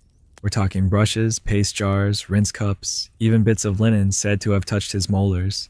Were they authentic occasionally? Were they popular? Absolutely. One Parisian shop proudly advertised, "Brosse de General minted in victory preserved in exile." It was nonsense, but it sold. By the 1830s, brushing one's teeth was becoming fashionable in France, no small thanks to the emperor. What had once been a private habit of the elite, often ignored by the working class, was now suddenly patriotic. Brush like Bonaparte became an actual slogan. Mint became the standard. Not just for breath, but for identity. And the ripple spread. Across Europe, soldiers began carrying brushes into campaigns not for hygiene, but as talismans. In Prussia, officers reportedly rubbed their teeth with salted cloth before battle, saying it summoned his ghost. In Britain, ironically, the aristocracy began commissioning ivory brushes styled after Napoleon's known designs. One even had the phrase "Vive l'Empereur" carved into the handle. The irony of using the emperor's face to scrape plaque was lost on exactly no one. But then things get stranger. By the late 19th century, Napoleon's name had become inseparable from cleanliness. Toothpaste brands invoked his likeness. French dentists hung portraits of him above their chairs. One bizarre 1872 German pamphlet claimed that Napoleon's oral discipline was the secret to his success. It included diagrams of imperial stroke technique complete with arrows and numbered motions. Spoiler, he didn't brush in circles. He brushed like a tactician, short, precise movements, quadrant by quadrant. You can't make this up. And schools picked it up too. In Paris, a civic initiative called La Routine de Napoléon was launched in 1898 to teach school children good dental hygiene. Posters showed the emperor brushing beneath a quote attributed to him, almost certainly fabricated, "He who commands his breath, commands his day." Catchy, ridiculous, and wildly successful. But as with all things Napoleon, the myth expanded faster than the truth could walk. There were fakes, of course. Collectors were duped into buying Napoleonic brushes carved from chicken bone or dogwood. A man in Marseille once claimed he had found a gold-plated brush beneath a fig tree planted by the emperor himself. It turned out to be part of an old soup ladle. Still, people wanted to believe, because what's more intimate than the object a man held in his mouth twice a day for 50 years? You can forge coins, you can fake paintings, but a toothbrush, that's personal, that's real. That tells you how a man lived. By the early 20th century, the fascination had gone academic. Scholars began writing essays not on Napoleon's battles, but his grooming. One 1906 dissertation from the University of Lyon argued that the emperor's obsession with oral hygiene was a form of pre-Freudian oral fixation shaped by the trauma of Corsican childhood. Another theory suggested that he used brushing as a psychological anchor, a way to stabilize his mind in times of chaos. And then there were the conspiracy theorists. A fringe circle in Vienna published a book titled Les Dents de l'Ombre, The Teeth of the Shadow. Their claim that Napoleon embedded tiny notes in his paste jars, micro-coded instructions for his descendants, instructions to reclaim the empire. Naturally, the book was banned. Naturally, it sold even more. But let's return to something real, a letter, discovered in 1922 in the private archives of Napoleon's great-nephew. It's short, faded, scrawled in a delicate hand, dated St. Helena, April 9th, 1821, just weeks before his death. To whomever opens this drawer, if I am gone and this brush remains, do not bury it with me. Let it travel. Let it whisper of discipline, of defiance, of mornings begun in silence and ended in glory. Let it tell the truth, that I lived with clean teeth, that I did not yield. And it's signed, in full, Napoleon Bonaparte. You feel the weight of it now, don't you? This wasn't about hygiene. Not really. This was about legacy. Because when you think about it, empires fall. Monuments crumble. Statues are torn down. But a toothbrush that survives. That gets passed from hand to hand. That tells a quiet, strange, utterly human story. And tonight you carry that story with you. Not just as a listener, but as someone who brushes their own teeth, who stands in the mirror, who makes that same small motion mindless maybe, but sacred too. You're not an emperor, but you have your habits, and maybe that means you're still in control. Even when everything else feels lost, you're in a cluttered antique shop now. Not in Paris, but tucked in a side street in Naples, somewhere sun-warmed and salt-sweet, where the shelves groan under centuries of clutter. A bronze dolphin here, a cracked opera mask there, and in the back, beside a sagging velvet chair and a stack of forgotten love letters, lies a box.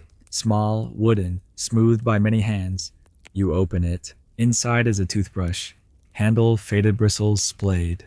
A tag yellowed and fraying reads in spidery script, "Brush of the General. Brought from St. Helena. Please do not polish." You hold it for a moment. It's heavier than you expect. Because by now, Napoleon's toothbrush isn't just a tool, it's a relic. And like all relics, it has a life of its own. Let's rewind. After Napoleon's death, his belongings were split up with the kind of diplomatic awkwardness you might expect from grieving French aides and smug British custodians. Most items stayed on St. Helena, catalogued with bureaucratic indifference. Some were returned to his family. Others just vanished or were stolen.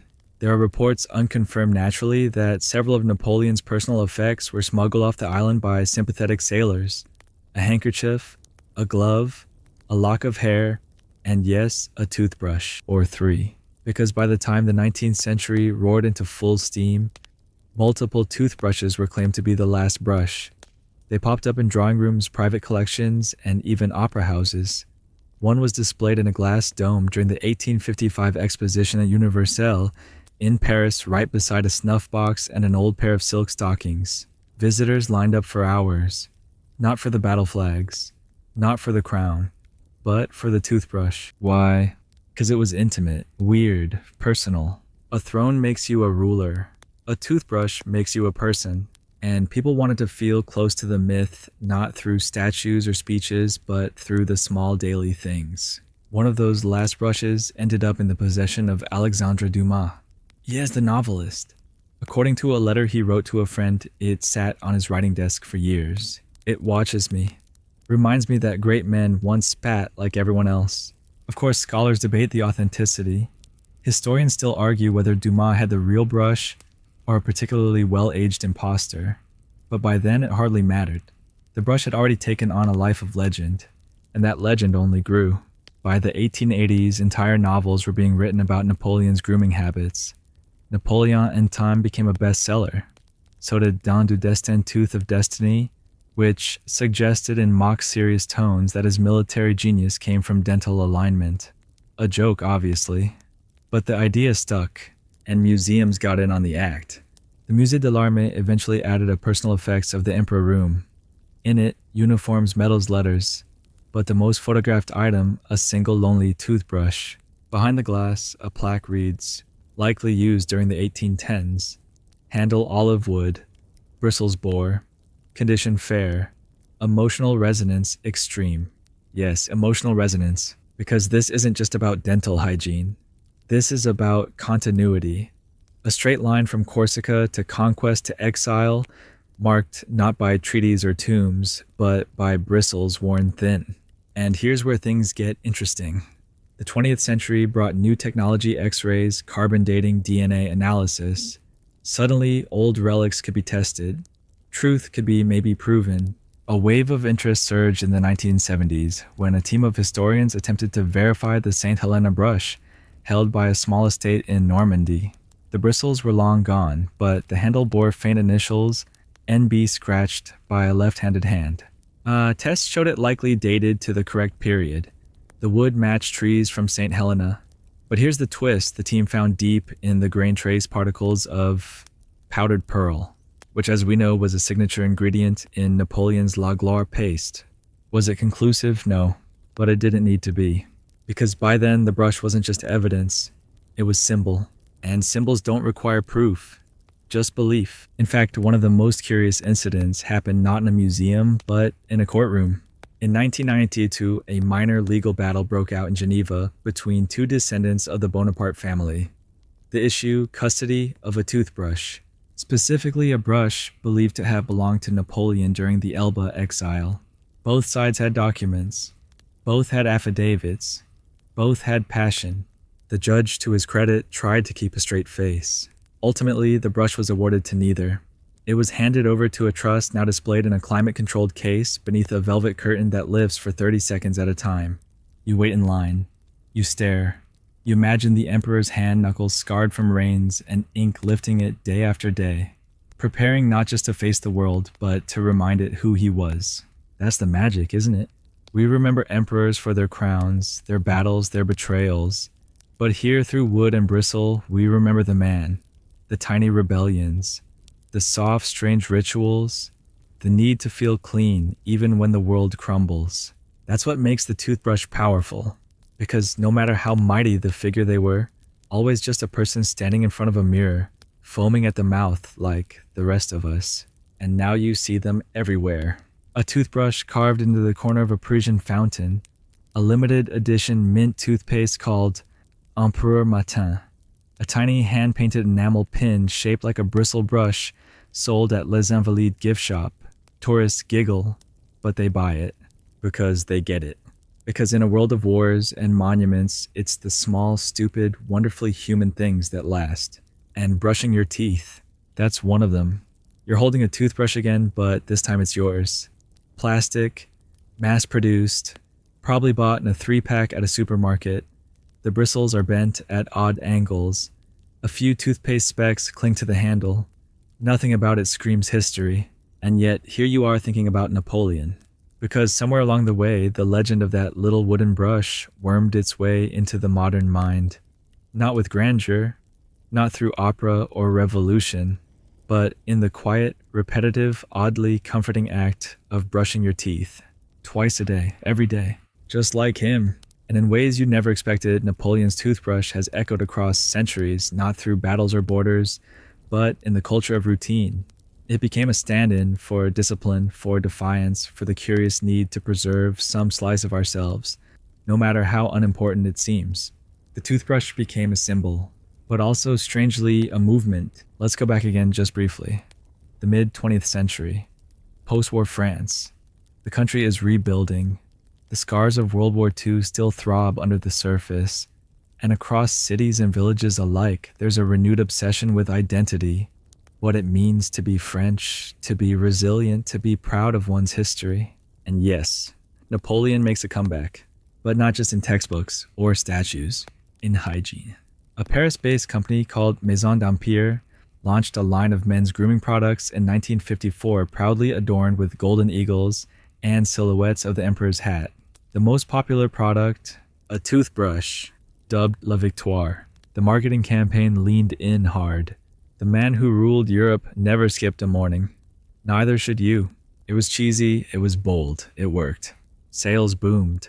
By 1960, French households were buying Napoleon-inspired grooming sets by the tens of thousands.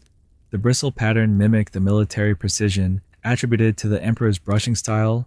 Short, even strokes, no wasted motion. And people loved it. Not because they believed in Napoleon necessarily, but because they believed in the idea that something so small could still hold power. The toothbrush became shorthand for dignity, for reclaiming your day, for standing up straight in the mirror and saying, I still get to decide something. Even American culture took note. An article in the New Yorker in 1972 profiled the Napoleon morning, a growing trend among corporate executives who began their days by brushing while standing at attention. Some kept framed sketches of the emperor above the sink. It became a psychological tool. One CEO remarked, "I can't control the market, but I can control the state of my molars." And just like that, Napoleon's ghost was back haunting bathrooms instead of battlefields. But it didn't stop there. Academic psychology, always circling strange human rituals, latched on. In 1983, a study from the University of Geneva explored historical anchoring behaviors, daily habits linked to admired figures. Over 60% of participants listed brushing as one of the most emotionally grounding acts of their day. And more than a third, when asked who they'd associate with that ritual, said Napoleon. Not Caesar, not Churchill. Napoleon. Because he didn't just lead men, he flossed. A Swiss therapist in the 1990s published a small, quietly popular book titled The Bristle and the Crown. In it, she argued that Napoleon's toothbrush habit was a perfect metaphor for modern people struggling with chaos. He brushed as the world burned, not to escape, but to remain. And maybe that's what people are still chasing, because the 21st century has its own flavor of chaos, faster, louder, lonelier. And still, every night, millions of people stand in front of mirrors, tired and distracted, gripping a brush, going through motions that don't feel like much, until you remember that they once did. There's even an annual event in Corsica now held every August 15th on Napoleon's birthday called La Marche du Brosse. Yes, the Toothbrush March. Locals and curious tourists gather at dawn dressed in robes and pajamas, holding commemorative brushes as they parade through the village of Ajaccio, humming the Marseillaise with mouths full of mint foam. It ends with breakfast and free toothpaste samples. It's hilarious and completely serious because it's not really about teeth. It's about showing up, about doing the thing you can control even if it's tiny, even if history doesn't care. And maybe that's why the legend of Napoleon's toothbrush never faded. Because history is full of heroes who rode horses and brandished swords, but how many paused to scrape their tongue, to rinse with discipline, to stare themselves down in a mirror before marching into the abyss? That's not just quirky, that's profound. It's why school children still giggle when they hear about the emperor's paste preferences, but also remember it. Why museums display brushes with reverence. Why TikTok creators now post Napoleon brushing routines set to moody orchestral music. Yes, that's real. There's even a subreddit RR Toothbrush of Destiny. Half parody, half earnest. Filled with memes, fan art, and long philosophical posts about how brushing one's teeth is the last bastion of sanity in a world made of static. One post pinned to the top simply says, Napoleon didn't skip his night brush when he was exiled to a volcanic island in the middle of the Atlantic Ocean. What's your excuse? And honestly, fair point. Because if he could keep that promise to himself, what's stopping you? So tonight, when you reach for your own brush, whether it's electric bamboo or falling apart, remember that you're not alone. You're part of a lineage, a long, weird, beautiful tradition of human beings who stood at the edge of the unknown, spat into a basin, and kept going. Not because it would save them, but because it meant they weren't finished yet. You're somewhere quiet now, back in your own space maybe. The fan hums, the night deepens, and your mind drifts slowly toward one last question. Why did this matter so much to him? Because let's be honest, Napoleon Bonaparte, a man who redrew the map of Europe with a scratch of a quill, obsessed over a toothbrush, like it was a royal scepter. And not just for hygiene, not merely for habit. Something deeper lived in that brush, something stubborn and strange and unsinkable. Let's chase it. In the decades after his death, writers and biographers wrestled with his contradictions. He was a man of war who longed for peace, a short man with towering ambition, a ruler who prized order yet thrived in chaos. And through it all, this quiet, unassuming ritual remained. To understand the why, we need to revisit Napoleon not as emperor, but as child. Born in Ajaccio, Corsica in 1769, he grew up in a home where resources were tight, siblings were many, and prestige was a distant dream. Cleanliness was a luxury. So was privacy. But there were moments, brief shining ones, when he found control. In a bowl of water, in a wooden brush, according to a letter written by his mother Letizia when Napoleon was just 8. The boy is strange. He brushes his mouth with his fingers and the ash of burnt bread. He does this before meals, even when there's nothing but soup. Imagine that. A boy in a house full of noise, carving out silence with a ritual no one taught him. Scraping his teeth like a monk preparing for ceremony. Not for hygiene, he had no idea what plaque was, but for readiness. That word matters.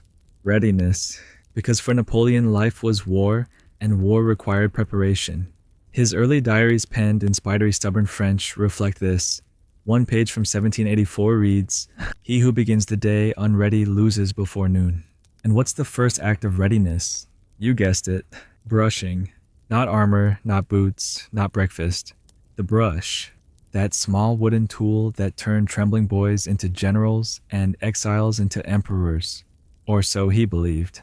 Let's fast forward again, this time to his court at Tuileries Palace. The emperor has risen. He commands armies, dictates laws, reshapes nations. But every morning without fail, he enters his private chamber and brushes. Alone. No audience. No performance. Just the man. The bristles. The silence. His aides knew not to interrupt him. His generals, many of them grizzled veterans of Austerlitz and Borodino, whispered with reverence about the brushing hour. Some even adopted the ritual themselves, though most did so poorly, unsure whether to mimic his movements or his intensity. Marshal Ney reportedly cracked a molar attempting to brush like Bonaparte. Napoleon found this hilarious. But it wasn't just about teeth. It was about setting the tone. It was about reminding himself who he was before the world came knocking. And it stuck, even in the worst of times. When the Allies closed in on Paris, when he signed his first abdication, when he stood alone in Fontainebleau, a fallen titan with no throne, no army, no future, he still brushed. His valet marchand wrote, "That morning I found him in shirt sleeves, brushing carefully. I thought he might cry. He did not. His mouth was firm, like a man cleaning a sword." Can you feel it? The defiance, the dignity, that's what brushing gave him.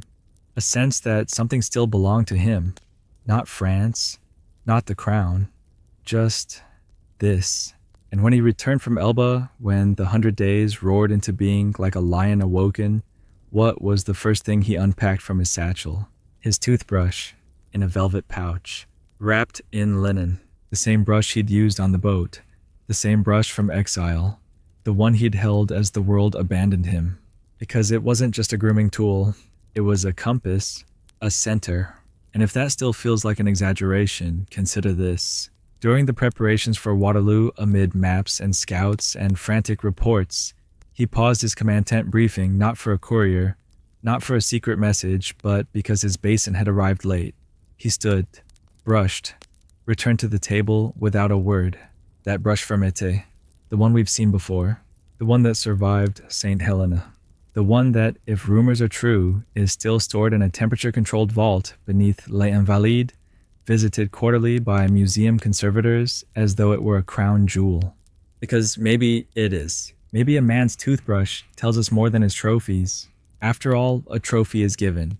But a toothbrush that's chosen, used, held daily. It absorbs your rhythm, your breath, your mood. It knows you. Napoleon had many things taken from him, countries, children, even his own image. But no one ever took his brushing away. And there's power in that. That's what makes this story stick to your ribs. It's not about dental trivia. It's not about mint or bristle counts. It's about the one habit a man refused to abandon even when everything else collapsed. It's about keeping a promise to yourself. You've been there too, haven't you? Those mornings when the world feels too big, when your thoughts race, when the day ahead is foggy and loud and full of hard things, and you find yourself in front of the mirror, brush in hand, doing the one thing that still feels real. That's your Napoleon moment. You don't need a palace for it. You don't need a title. You just need the will to show up for yourself again and again and again, one bristle at a time. And that's why his story matters. Not because he conquered Europe, but because he didn't stop brushing even when Europe was done with him. You're drifting now through history, yes, but also through something quieter, something more intimate. as if the story once grand and echoing with cannon fire has folded into something small enough to fit in your palm. It's the toothbrush again, only now it isn't Napoleon's. It's everyone's, because at some point after his death, after the exhumation, the museums, the monuments, the brush became more than artifact. It became a kind of mythological object, the humble relic of the emperor's humanity, and once it passed into myth, it stopped belonging to him alone. And this is where the story takes its strangest turn. Because Napoleon's toothbrush didn't just survive in museum cases and antique drawers, it began to show up in stories, tall tales, ghost stories, fringe history, fictionalized diaries, strange footnotes tucked into obscure military memoirs. And in these stories, the toothbrush is never just a toothbrush. It's a symbol, a weapon, a curse, a joke, a key. Let's explore a few. Story 1, The Brush That Knew Too Much. According to a 1921 article in an obscure London occult journal, a man named Elijah Woodbine, no relation to the actor, obviously claimed to have purchased a brush made of horn and whalebone marked NB from a traveling French merchant. Woodbine, a spiritualist and self-proclaimed memory magnetizer, insisted that brushing with the object induced powerful visions, memories not his own. In one alleged trance, he dictated in perfect French a speech Napoleon gave before the Battle of Wagram, word for word. The journal published it, French historians mocked it, but to this day, some believers in object memory transference cite the brush of Woodbine as proof that personal objects carry the echoes of their owners, that the very rhythm of Napoleon's brushing had left behind a psychic groove. It's nonsense, of course. Probably. Story 2, The Brush Jewel. This one comes from an 1860s Parisian memoir, half satire, half sincerity, written by a flamboyant former duelist named Lucien Delafont. He claims that two collectors of Napoleonic memorabilia once challenged each other to a duel over the authenticity of a brush. Not a duel with pistols, but with toothbrushes. Yes. In a quiet corner of a private salon, they allegedly faced off, one with a brush carved from Corsican olive, the other with one engraved with the imperial bee. They dipped their brushes in water. They brushed, and the watching party judged them not on form but on ferocity. Delafont writes, "They brushed as though destiny were caught between their molars, as if plaque were treason. The duel ended in a draw, but the memory lived on, passed through salons and cafes with laughter and admiration. And from then on, in some Parisian circles, to brush like a Bonaparte became a compliment for someone impossibly focused."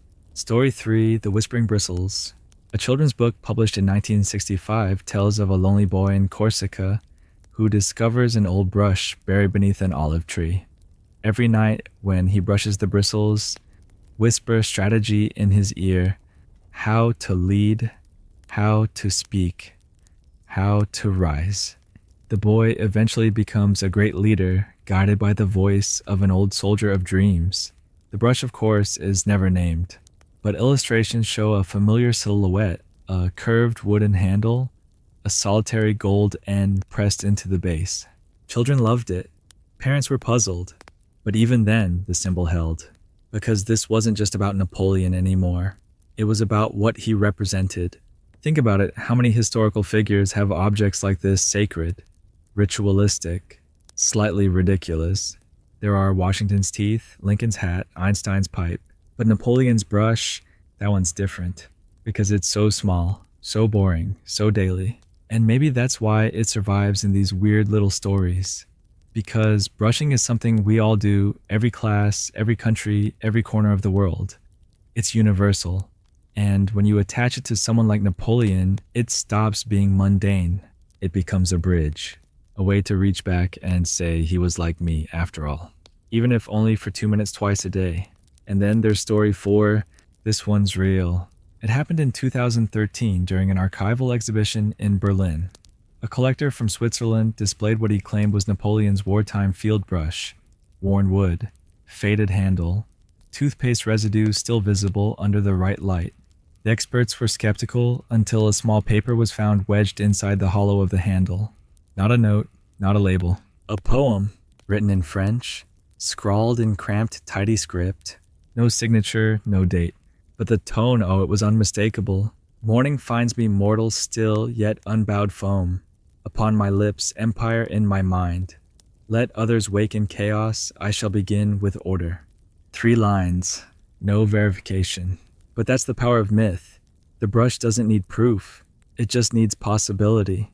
That maybe he wrote that in exile, in silence, looking into the cracked mirror of Longwood House, trying to remember the man he once was, trying to become him again one stroke at a time, and maybe that's the real truth. The toothbrush mattered because it helped him remember himself, not as a god, not as a tyrant, but as someone alive, awake, clean, capable, still trying. Because brushing is never about the past. It's about readiness, about showing up, about refusing to rot. And as the hours stretch into night and you lie there listening, you feel something shift inside you. You've laughed at the idea, you've rolled your eyes at the obsession. But now you see what he saw. That even in a collapsing world, one ritual, simple, stubborn, stupidly human, can become a sword against decay. And you realize you'll never brush the same way again. The lights are low now, your limbs heavy, the night wrapping tighter. But the story presses on because even legends need endings, or at least a soft place to pause. Tonight we follow the brush into its afterlife, not just its literal fate behind glass cataloged and climate controlled, but its echoes, its footprints across culture, art, obsession. Because like all strange relics, Napoleon's toothbrush didn't vanish, it multiplied, in meaning, in myth, in merchandise. Let's begin with something unlikely: fashion. In the 1990s, a quiet ripple began in the haute couture circles of Paris and Milan.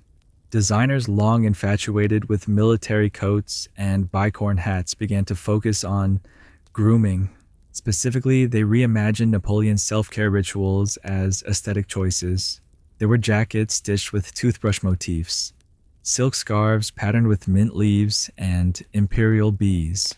A 1997 show by a designer known only as Echard featured a model walking barefoot down the runway in a bathrobe holding a massive gilded toothbrush like a scepter. Critics were baffled. Buyers went wild. The collection sold out in weeks. A limited edition fragrance followed named simply Rinse, bottled in a flask shaped like a bristle brush, notes of bergamot, sandalwood, and peppermint. And just like that, Napoleon's morning routine became high fashion. Of course, this trend wasn't born in a vacuum. It had roots. Remember La Victoire, the mid-century French brush brand?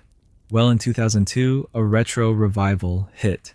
Influencers, though they weren't called that yet, posted grainy photos of vintage brushes beside flat whites and poetry books.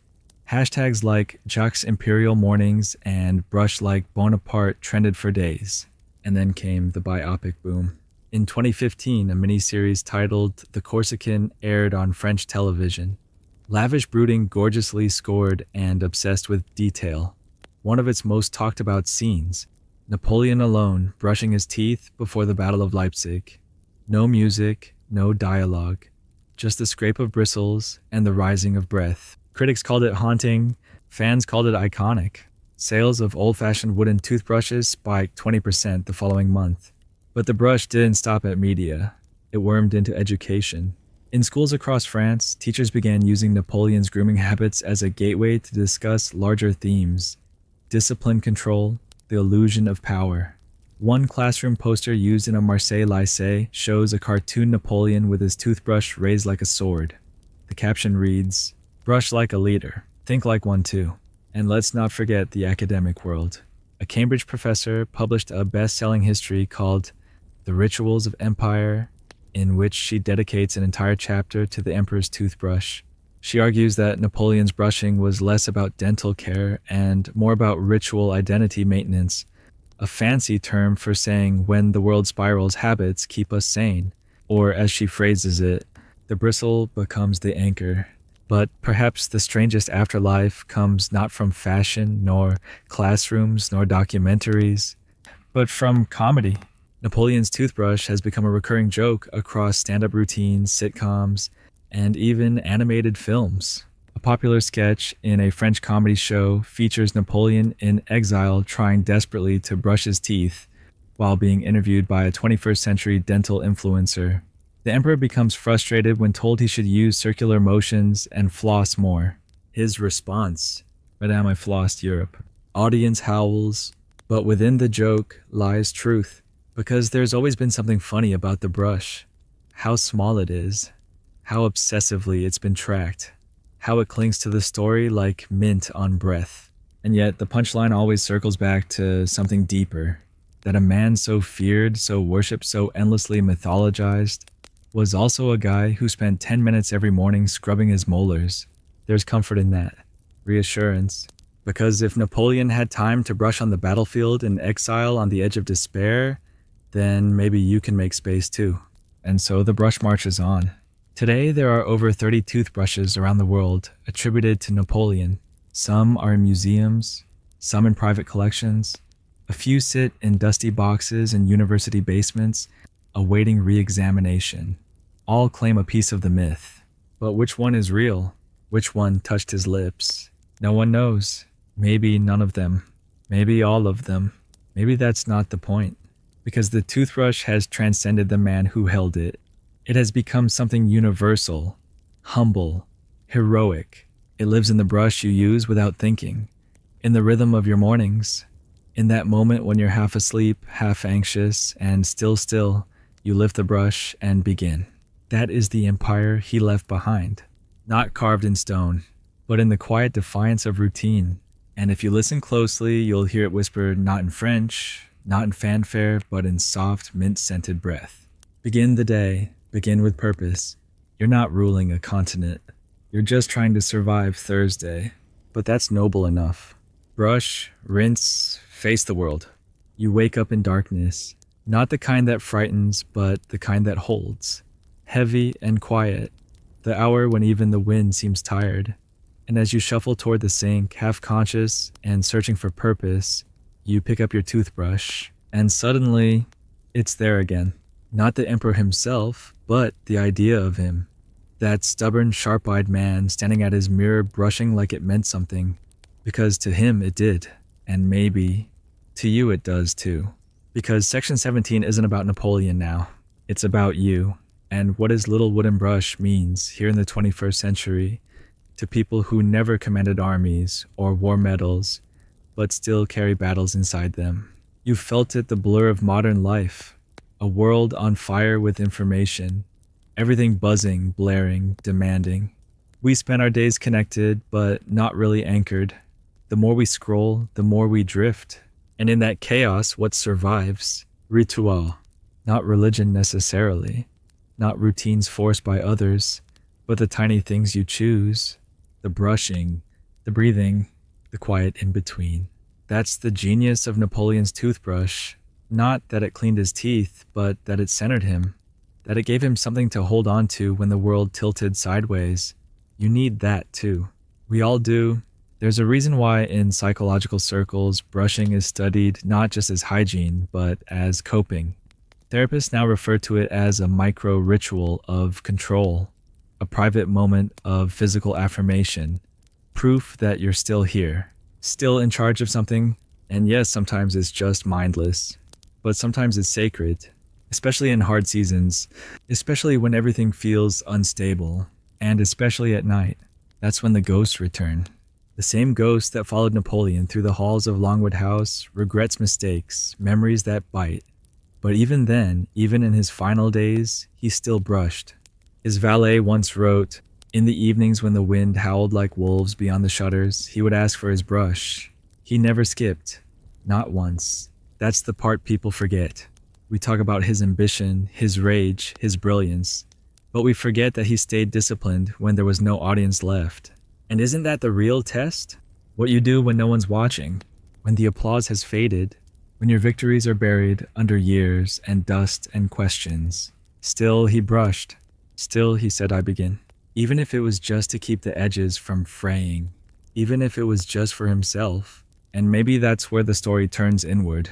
Because right now, this moment you're in, listening, breathing, barely awake, it matters. Not because you're conquering anything, but because you showed up. Because you're still brushing, still rinsing, still trying. And if that sounds small, remember this. So was the toothbrush. It wasn't gilded. It wasn't powerful. It wasn't famous. It was just his. And now it's yours too. Not literally, of course, but in spirit. Because brushing has become a form of modern defiance. A tiny rebellion against decay. A ritual of reassembly. A whisper that says, I am still here. I am still mine. This is why psychologists now recommend brushing mindfully. Standing still, no phone, no rush. Just you, the brush, the motion, the breath. Napoleon didn't have AirPods. He didn't need morning affirmations. His ritual was his affirmation. You can do the same. Let the brushing be more than habit. Let it be threshold. The end of yesterday. The start of now.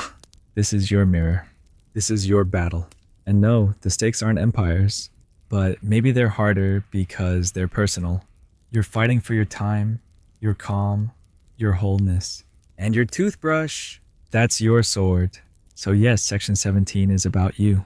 It's about waking up, choosing to begin again. Every morning, every night. It's about understanding that greatness doesn't live in thrones or tombs. It lives in consistency. In returning to the mirror and saying, I still get to shape something, even if it's just myself. That's what Napoleon knew. That's what his brush whispered to him in exile, in silence, in finality. And that's what it whispers to you now. Begin. Rinse the day from your mind. Foam and spit and clarity. Let the noise fade. Let the breath deepen. You are not powerless. You are here. And your empire, it's what you do next. By now, the myth has crystallized. Napoleon's toothbrush isn't just a quirky artifact. It's become a metaphor, a shorthand in literature therapy, even marketing for something strangely universal. The quiet routines that anchor us when the world tries to unmake us. But we're not quite done yet. Because while the brush has been cataloged, joked about, worship mimicked, and even mythologized, there's one realm where it continues to evolve. The digital. You're in the present again, brushing in a world Napoleon could never have imagined. Screens everywhere. Information flashing at you before you've even had coffee. And yet the ritual remains. The brush still glides across your teeth like it did for him. Like it did for countless others before you. And now the toothbrush is online. Let's take a detour through some of the internet's weirdest corners. There's a surprisingly active online museum project called the Bristle Archive, where people from around the world submit photos of significant toothbrushes. Many are unremarkable. Some are decades old, preserved in velvet boxes or Altoids tins. But every one of them includes a story. One reads, My grandfather was a prisoner of war. He made this from a stick and some wild boar hairs.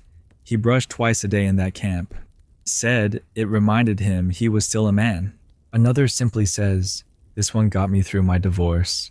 Scrolling through, you realize the toothbrush is a vessel, not for toothpaste, but for identity. Each bristle a brush stroke in someone's unfinished portrait. And yes, Napoleon has a category of his own. Brushes inspired by the emperor. Some are replicas, wooden carved with brass initials. Others are modern interpretations, an ergonomic bamboo handle labeled Code Napoleon, a sonic toothbrush with a gold-trimmed dock shaped like the Arc de Triomphe. One entry is pure internet absurdity. A 3D printed toothbrush modeled on Napoleon's actual face. The bristles protrude from his chin. The tagline, Let the Emperor polish your smile. It's ridiculous, and yet you smile. Because that's the strange legacy we're brushing through now, one where Napoleon's toothbrush has outlived monarchies, regimes, and dental trends. It doesn't care if it's respected or ridiculed. It just persists. And the irony, the man who mastered propaganda, who painted himself in glory and power and heroic poses, would probably be appalled to learn that his toothbrush of all things became his most relatable symbol. But he'd also understand, because Napoleon knew the value of the small moment, the choice to rise to clean, to prepare even when history was against you. That's why modern therapists have taken up his brush too. In trauma recovery circles, they talk about the Napoleon reflex. The idea that reclaiming small personal rituals is a vital part of rebuilding identity after loss. Brushing your teeth becomes the first domino. You get out of bed, you stand, you brush. It doesn't solve everything, but it begins something. One trauma specialist in New York has even designed a program around it called the Morning Mirror.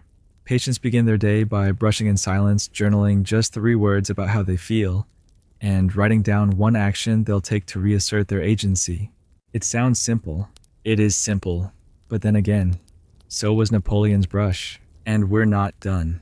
Because as the world has become more anxious, more compressed, and distracted, there's been a quiet resurgence in old school habits, and brushing has become a ritual of mindfulness. Digital detox communities now include morning toothbrushing meditations. Yes, that's a real thing. You stand, you brush, you pay attention to the rhythm, the sound, the motion, no screens, no noise. Just you and the mirror. It's absurd. And it's sacred. Because brushing, when done right, becomes a kind of prayer. A whisper, I'm still here, I still begin.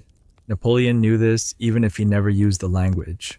And that's why, whether you're brushing with peppermint or charcoal, or some painfully expensive paste that claims to restore enamel, and confidence, you're not just cleaning teeth. You're asserting identity.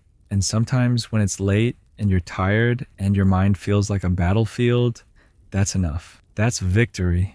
That's empire. Because the mirror doesn't care who you used to be. It only sees who you choose to become right now, right here, with mint on your breath and 2 minutes of silence to claim as your own. So next time someone asks, what's so fascinating about Napoleon's toothbrush, don't roll your eyes. Smile. Tell them it's not about history. It's about humanity. It's about the tiniest acts of persistence in the face of collapse. It's about the man who brushed, even when the cannon stopped, even when the crowds disappeared, even when no one was left to clap. And it's about you standing in the bathroom light, deciding quietly, gently to show up again. Because that's what the brush teaches, and that's what it will keep teaching long after the empires have crumbled and the myths have faded. This is where the silence gets softer, the air cooler, the mirror fogged from breath. We've followed a toothbrush through revolutions and exile through cabinets and catwalks, museums, and memes. And now, as we near the close, the story shifts once more from the strange to the solemn. Because there's one part we haven't examined closely yet, the end. Not of the legend, not of the bristles' legacy, but of Napoleon himself, and what happened in those last slow months when his empire was long gone, when the wars were memories, the uniforms moth-eaten, the letters unanswered, and all he had left was habit. Let's return to St. Helena, that isolated volcanic rock in the middle of the South Atlantic, thousands of miles from the France he once ruled. The year is 1821. Napoleon is dying. And even then, he brushed, not with the same vigor, not with the same control, but with intention, with pride, with what little strength remained. Historians argue whether he knew the end was near. Some say he hoped for return a dramatic rescue. Others believe he had already made peace with his fate. What we do know is this: he remained dedicated to routine. His final valet, Louis-Joseph Marchand, wrote in his private journal, each morning His Majesty would ask for warm water and his brush. Some days he needed help lifting it, but he insisted. A soldier does not meet death with dirty teeth. He once told me, it's almost too perfect, too cinematic. But that's the thing about rituals, they don't care if the story ends tragically or triumphantly. They're there to give shape to the hours, even as the hours disappear. Marchand continued, I feared one day he would forget, that he would stop, but no. The brush never left the side table. It was Fermeté again. The same brush from Elba, from Waterloo, from Longwood. Worn smooth, bristles faded, but still his. And in his final week, when food barely passed his lips, when fever rose, when even writing became too much, he still brushed. Not for health, not for anyone else, but because it was the last thing he could do. The last thing that still made him feel like Napoleon Bonaparte, not just an invalid in a forgotten corner of the world. And when he died on May 5th, the brush lay next to his bed, wrapped in cloth, no longer a tool, a relic. The men who buried him didn't include it in his tomb. Instead, it passed into private hands, passed through time. And somewhere along that winding path, from valet to collector, from attic to auction, The toothbrush stopped being just wood and bristle. It became memory, not just of Napoleon, but of everything we've talked about. The war against decay, the stubbornness of ritual, the wild absurdity of myth, the quiet dignity of repetition, and most of all, it became a symbol of something we often overlook: how we meet the end.